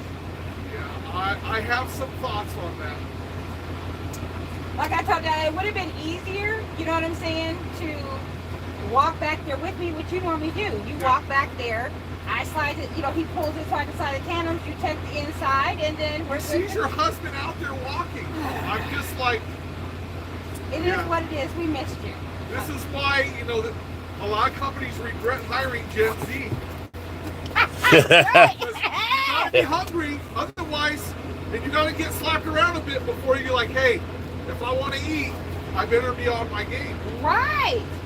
That's it. But we like you though. Well, I appreciate it. Yes.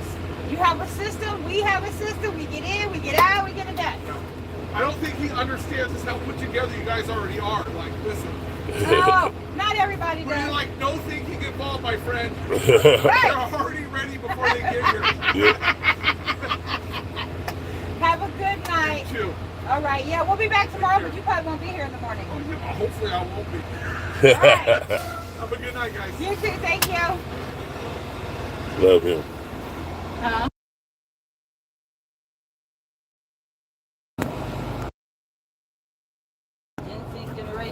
Yep, the Gen Z. Like I said, he didn't check the sticker. He said, yeah, I noticed. And that's what I'm saying. I said, you go back there, you check the inside of the trailers. My husband pulls it, I slide it. So by the time you come up, we're good. And to open up the gate, truck is slid, we're good to go. That was totally backwards the way he did it. Totally backwards. And what it was totally lazy is what it was. Because you wanted to stay right there at the door. While we pull up. You didn't move away from the door to even check the sticker that's on the trailer. You know what I'm saying? And those stickers that are on the trailer are supposed to be checked before you drop them off. That's what you call an idioso. I'll wait till I stop, Daddy. For what? For my energy drink. Wait till you stop where? Huh? Till we stop for the night? Yeah. Okay. It's only 25 minutes away. Okay. We only have 25 miles to go. Until now, can you just hand me some aspirin? So are you going to be able to relax? Huh? Are you going to be able to relax? Are you drinking your energy drink? So like... Well, I have to, we're going to be parked in literally like 30 minutes, and I have to do the bills and stuff. Oh, okay. I mean, I guess I can drink it now. No, I don't want to force you to drink it. Oh, this motherfucker. I've already caught up to him. And we had a whole long And they was already here, huh? Right. We had a whole long ass conversation with Daniel. That's his name, Daniel.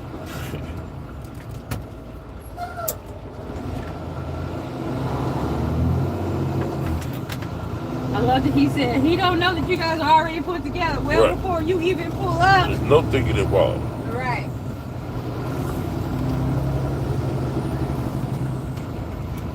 Dude, are you still waiting for the... Oh my God, you could have pulled out from this. Look at this motherfucker.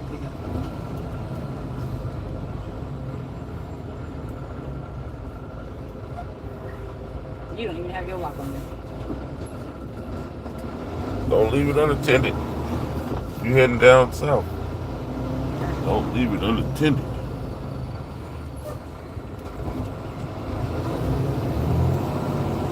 So yeah, we're just going down to Coburg. We're at exit 216, and where we're getting off at is exit 199. And that's like right around the corner from the spot. Correct. It's only like 5. It says in a car it's like 4.6 miles, but I'm assuming in a truck if we have to get on the freeway and then get back off, at the most it's going to be 10 miles for us. Right. It's not that far. You know what I'm saying? And I'm 100% okay with that. So we'll get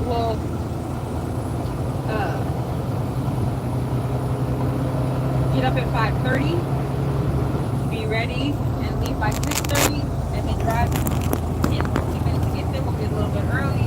They'll unload us. So we should be good to go.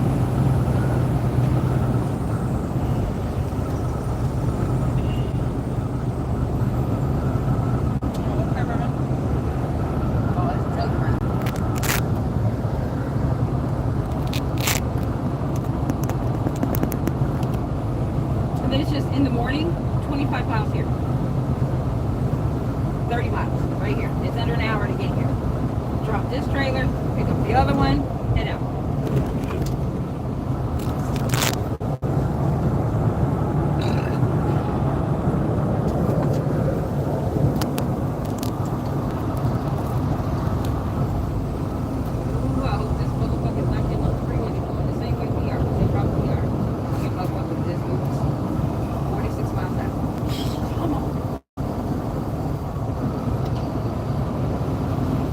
Break our record on this one. Oh yeah. See, what was it, 67? 68, I think. It was 68,000. But that was when we had like 200, 140, We've been averaging 100 people for like an hour. Oh yeah. Well, alrighty then. Fuck face. Right, you don't want to wait on nobody. Right, not to mention this motherfucker's going 50 miles an hour.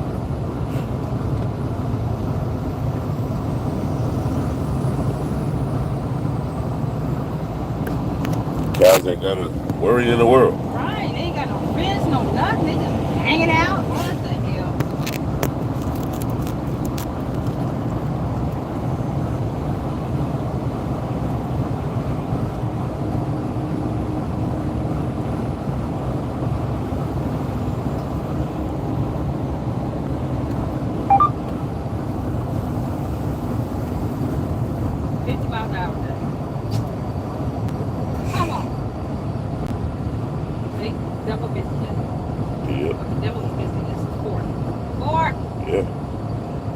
Gotta know how to navigate the obstacles he put in our way. Now he's going 40. Oh my God. What's the speed limit? 55. 40 up here. Now he's speeding. Right. 43, 44. Right. So it's 40 miles an hour from here into the blue house. I already know. From the blue house to the church, 40 miles an hour. From the church to the blue house, 40 miles an hour. Outside that is 55. Yeah. This motherfucking got old Jim Bob out there moving them trailers. I told you that is the motherfucker that had to go move the trailer. Anybody ever need a trailer? And you in Halsey, Oregon? Come check out Max D. At the shed center. Just did a commercial for you there, Max. Right. Dream it, design it, own it, shed center. Pick it up. They got trailers on top of trailers. On top of both trailers, inside of trailers. And then inside, on side. Look, more trailers over here. Right. Good. Trailers on top of other trailers. Yeah. Halsey, Oregon. You ever need a trailer? And inside of other trailers. Yeah, them motherfuckers all over the place, Daddy. Karaoke every Saturday. All right, karaoke. I'm gonna go tell him, man, I want some money for doing a commercial for your ass. Did it say free?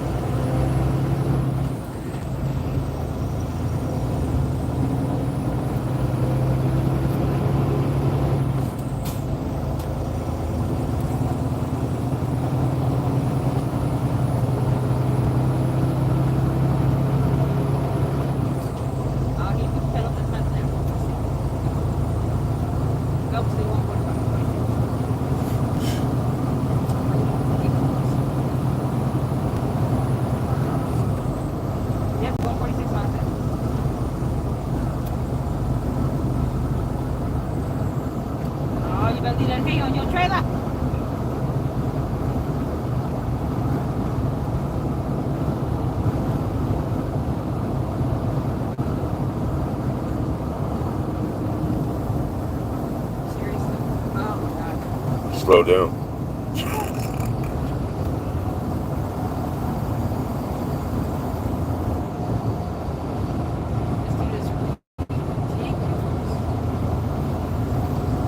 Sunday, motherfucker drive down on Friday.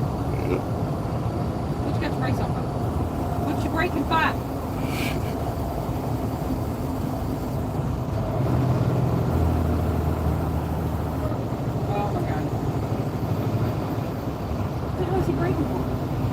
Got to be a new driver. Well, the trainer ain't say, hey, speed limit.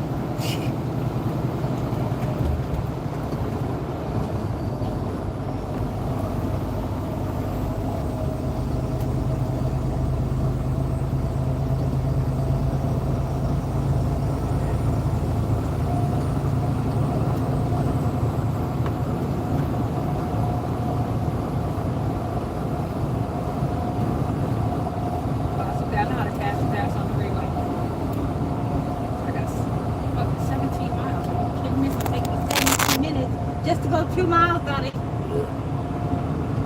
Cows over there having a company meeting. Oh, they run. Company meeting. They running somewhere. Oh, they running somewhere. What they running to? It sure is running. Must have rang that dinner bell. A whole pot of milk waiting for you. They running like a motherfucker. All the cows are. There's a whole bunch of from the other place that started running. Oh, there's a tractor out there. Oh, bringing that hay, huh? Yeah, but no, on this side there was a guy on a tractor. There was like 4 or 5 of them that were running straight. So maybe the other one saw and decided they was gonna buck. Oh yeah. All right, buddy. All right, buddy.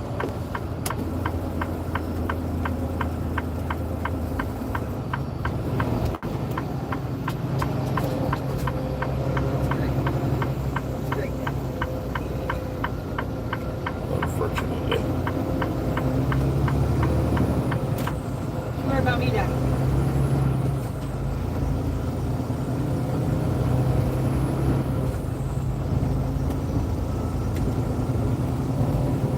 We parked by 3. I know it wasn't 2 like I said, but 3's okay too. Close enough.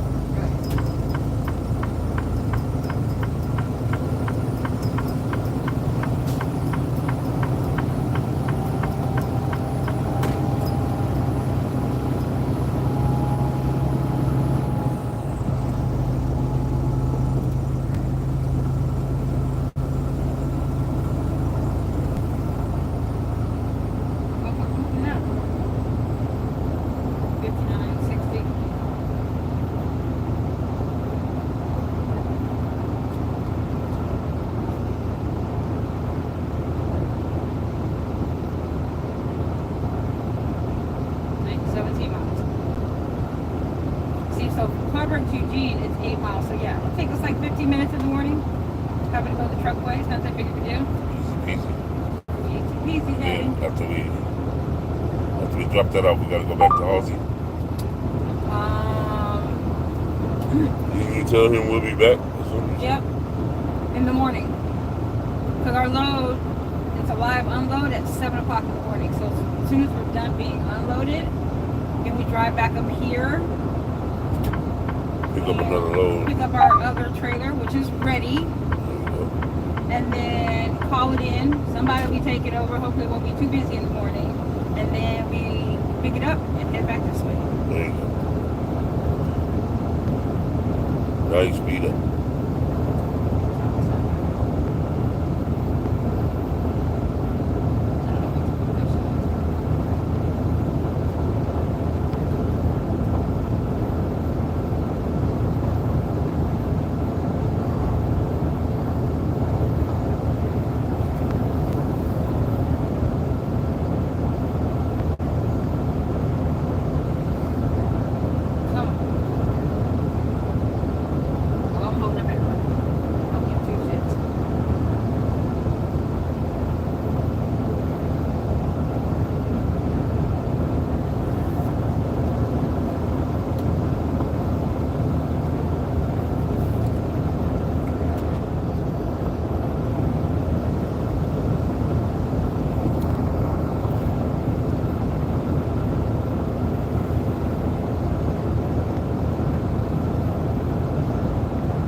Out of the way, that's what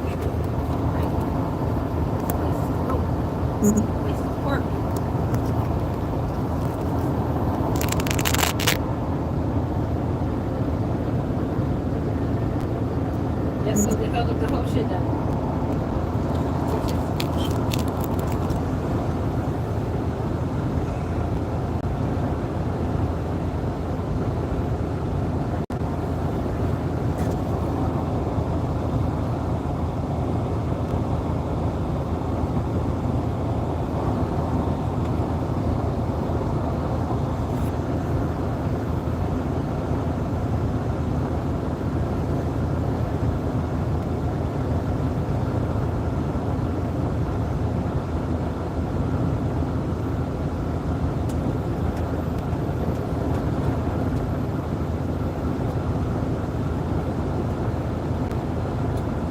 So we just have to find some place to park where we have a good signal.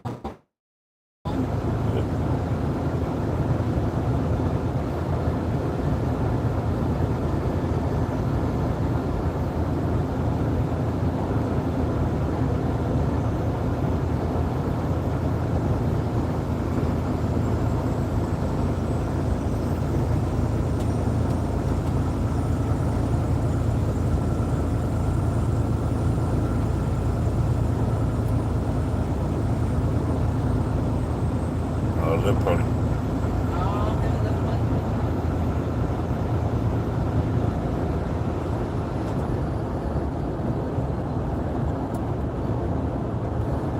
What was we listening to before? Oh, ain't no game or nothing. No game today. Howard Bender don't come on for at least another 30 minutes. Weekend's on right now at CNN.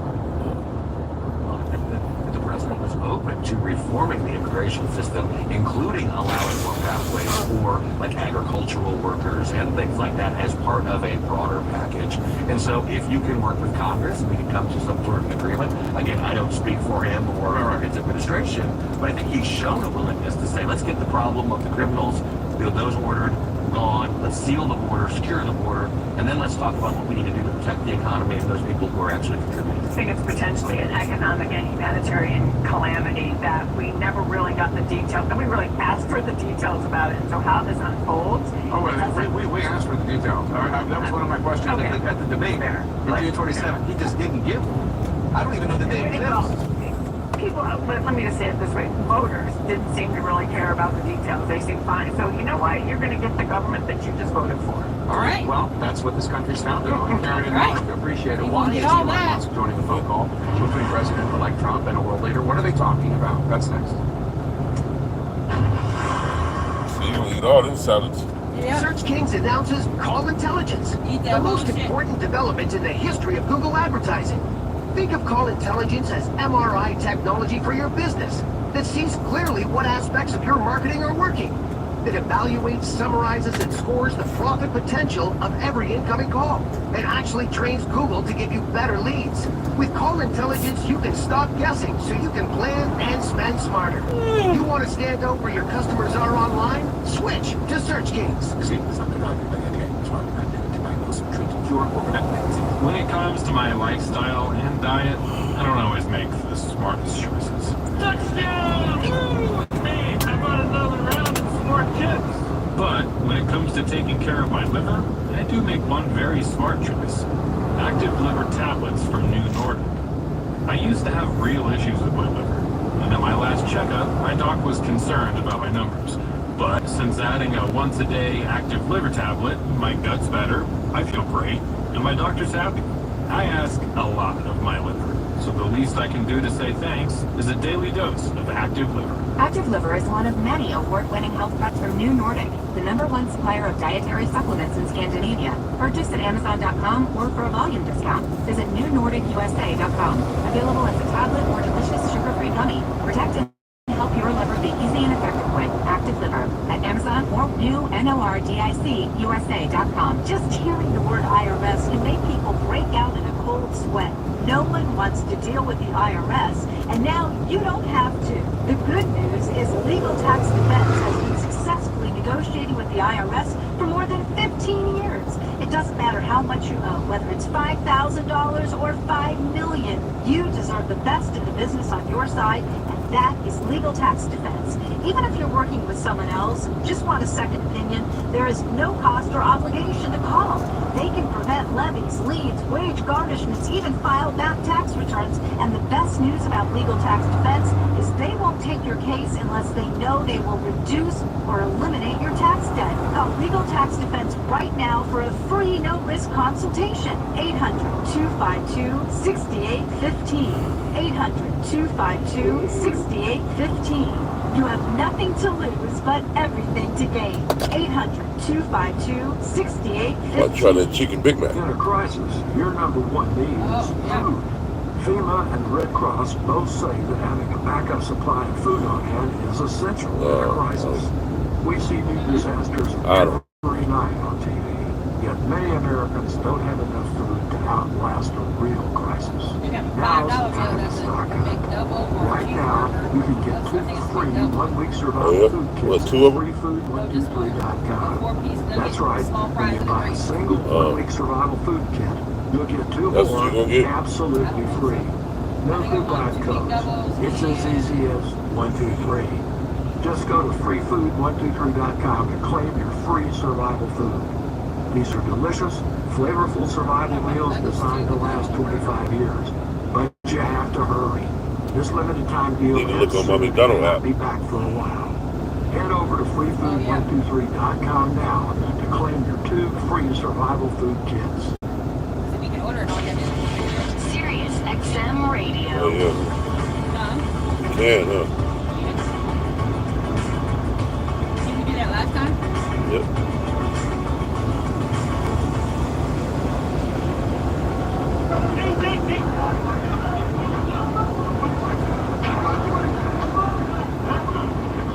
I'm not Jewish, that man yells. I'm not Jewish. That's pleas for a man being beaten in Amsterdam, hoping by saying that he wasn't Jewish, the thugs would not attack him in the anti-Semitic ambush that swept Amsterdam last night. Dutch police arrested dozens of people who violently attacked supporters of Israel's soccer team. And now some of those soccer fans are back in Israel after the government of Israel organized emergency evacuation flights out of the Netherlands. Let's get right to CNN's Matthew Chance. Had to get him out of there. Matthew, what are you hearing from these evacuees? Yeah, well, there's lots of them been coming through the gates right behind me here at the Ben Gurion Airport in Tel Aviv.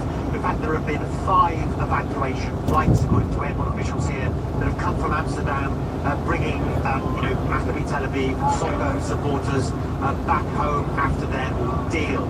And of the people we've spoken to, some of them have been injured. They spoke about how terrifying their experiences have been.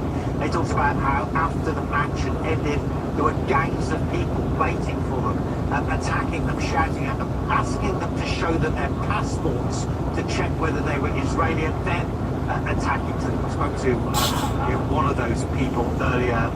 His name is Matt. Hey, let me see your passport. Couldn't keep it with us. He's had a long day. He wanted to get home. But take a listen to what he had to say. What happened?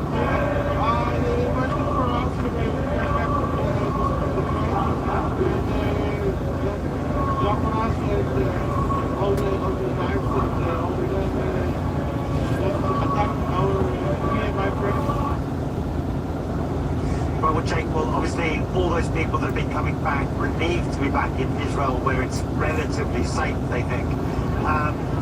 But one of the complaints we've been hearing is that enough was not done by the Dutch police. This is coming from the fans that are coming back to provide security. They talked about how they didn't see any police at all after the match had finished.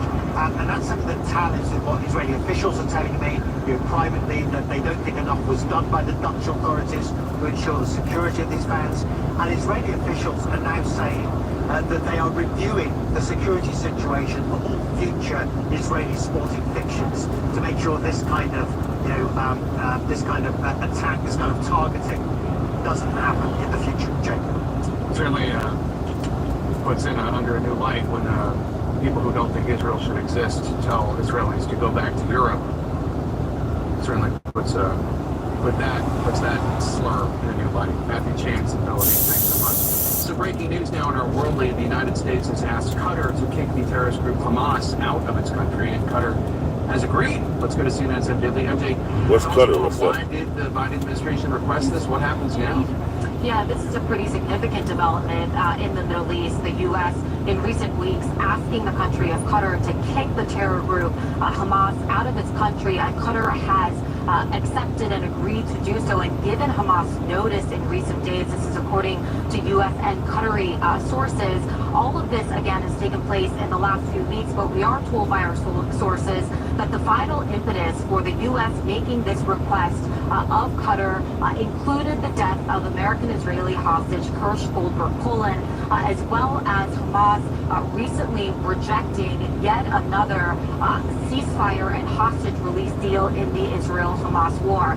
Jake, this is what one senior administration official told CNN. They said Hamas is a terrorist group that has killed Americans and continues to hold Americans hostage after rejecting. So I finally figured out what Trump meant when he said, I'm gonna end the war.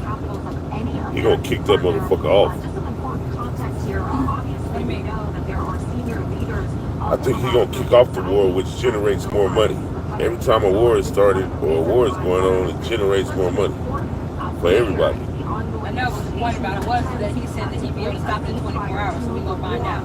He gets inaugurated on the 21st. He has until the 23rd. And clearly, this is just one more sign that the U.S. will be stop the war in 24 hours. We'll find out. Efforts to try to get a pause to the war have completely stalled in recent weeks.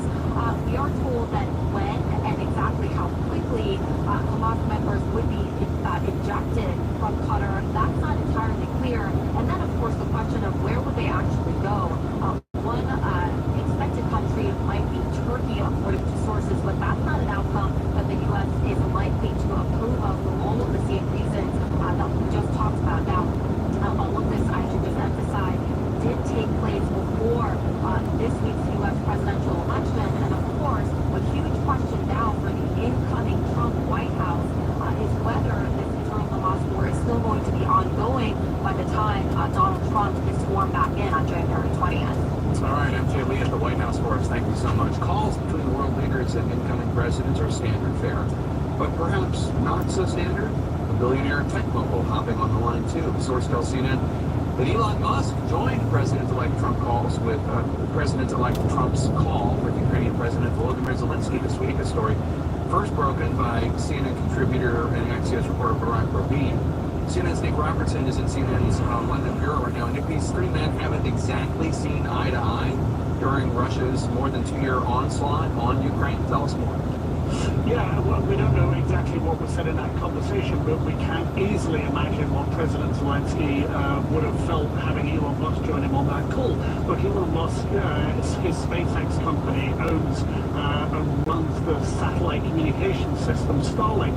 That is one of the most fundamental and important pieces of hardware that the Ukrainian military has on the ground in Ukraine to fight their war. So if you're a president like Donald Trump, and you're looking at a way to signal to the Ukrainian president that maybe... Oh, you're going to tell Elon Musk to shut off the satellite. Yeah. To you, and this is pretty much what President-elect Donald Trump has indicated already. A way of signaling that is to have Elon Musk be on that phone call, because in a switch, he can take down that system. No amount of weapons flowing into Ukraine can be useful if you don't have the communications at the battlefront. This isn't, of course, the only challenge that Donald Trump is going to face as he tries to figure out how to end that war in Ukraine with Russia's illegal occupation of parts of it in a day, as is stated. Raging wars in Ukraine and the Middle East. An informal alliance of enemies, Russia, China, Iran, and North Korea, and the obvious changes in world order President-elect Donald Trump inherits. Less talked about since he left office in 2021, the political weakening of some of his former putative allies, particularly in Europe. Elections in France undermined President Emmanuel Macron's standing. Germany's Chancellor Olaf Scholz has a tanking economy and a collapsing governing coalition. Both of these EU powerhouses losing political ground to right-wing populists. Are on the rise across Europe. In Italy, a right-wing populist, Giorgia Meloni, won elections. What do we call that last? But Trump also lost supporters. Thank you very much. UK PM Boris Johnson gone from power. The Conservative Party trounced in recent elections by trend-bucking Keir Starmer's left-leaning Labour Party. where all these changes get tested lately over Trump's campaign promise to end Russia's war in Ukraine in a day. I'll have that done in 24 hours. And threats to pull America's Ukraine funding. As almost 50 European leaders gathered in Budapest just 2 days after the US elections, Trump's victory and Ukraine. See all the trucks coming in over there. Topic. Trump ally and is that the entrance over there? Hungarian PM Viktor Orban in close conversation with Macron and Starmer. Starmer then with Macron, just the tip of the iceberg of debate on this frosty issue. And Starmer later with Ukraine's Zelensky. Unwavering. The unspoken question in Budapest, can Europe go it alone?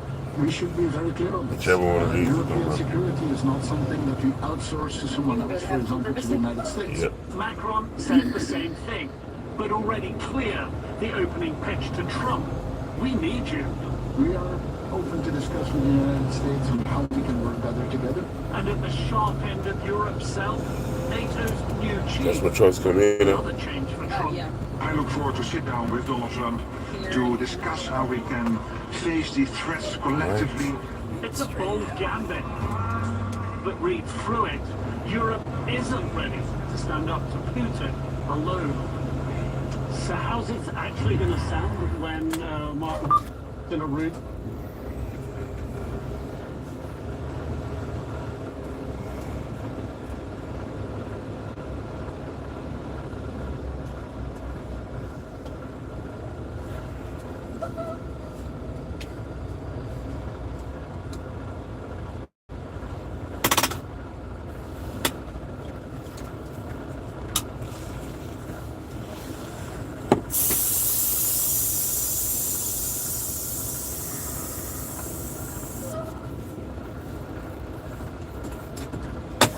At least we won't be Who was just elected the first transgender out early in member the of morning. Congress. That's next. If we were pointed the other way, we would be stuck. This way we can just pull out. They're Right pounding there. on the door. They're calling on the phone. They're threatening to close your business. If debt has your business on the brink, call Ray Reynolds, the godfather of credit. For over 40 years, Ray Reynolds has helped thousands of customers get millions in cash credit. It's no wonder why they call Ray the godfather of credit. He may even be able to raise your score above 750 before the end of the year. You can even get a new personal or business credit line up to $50,000 within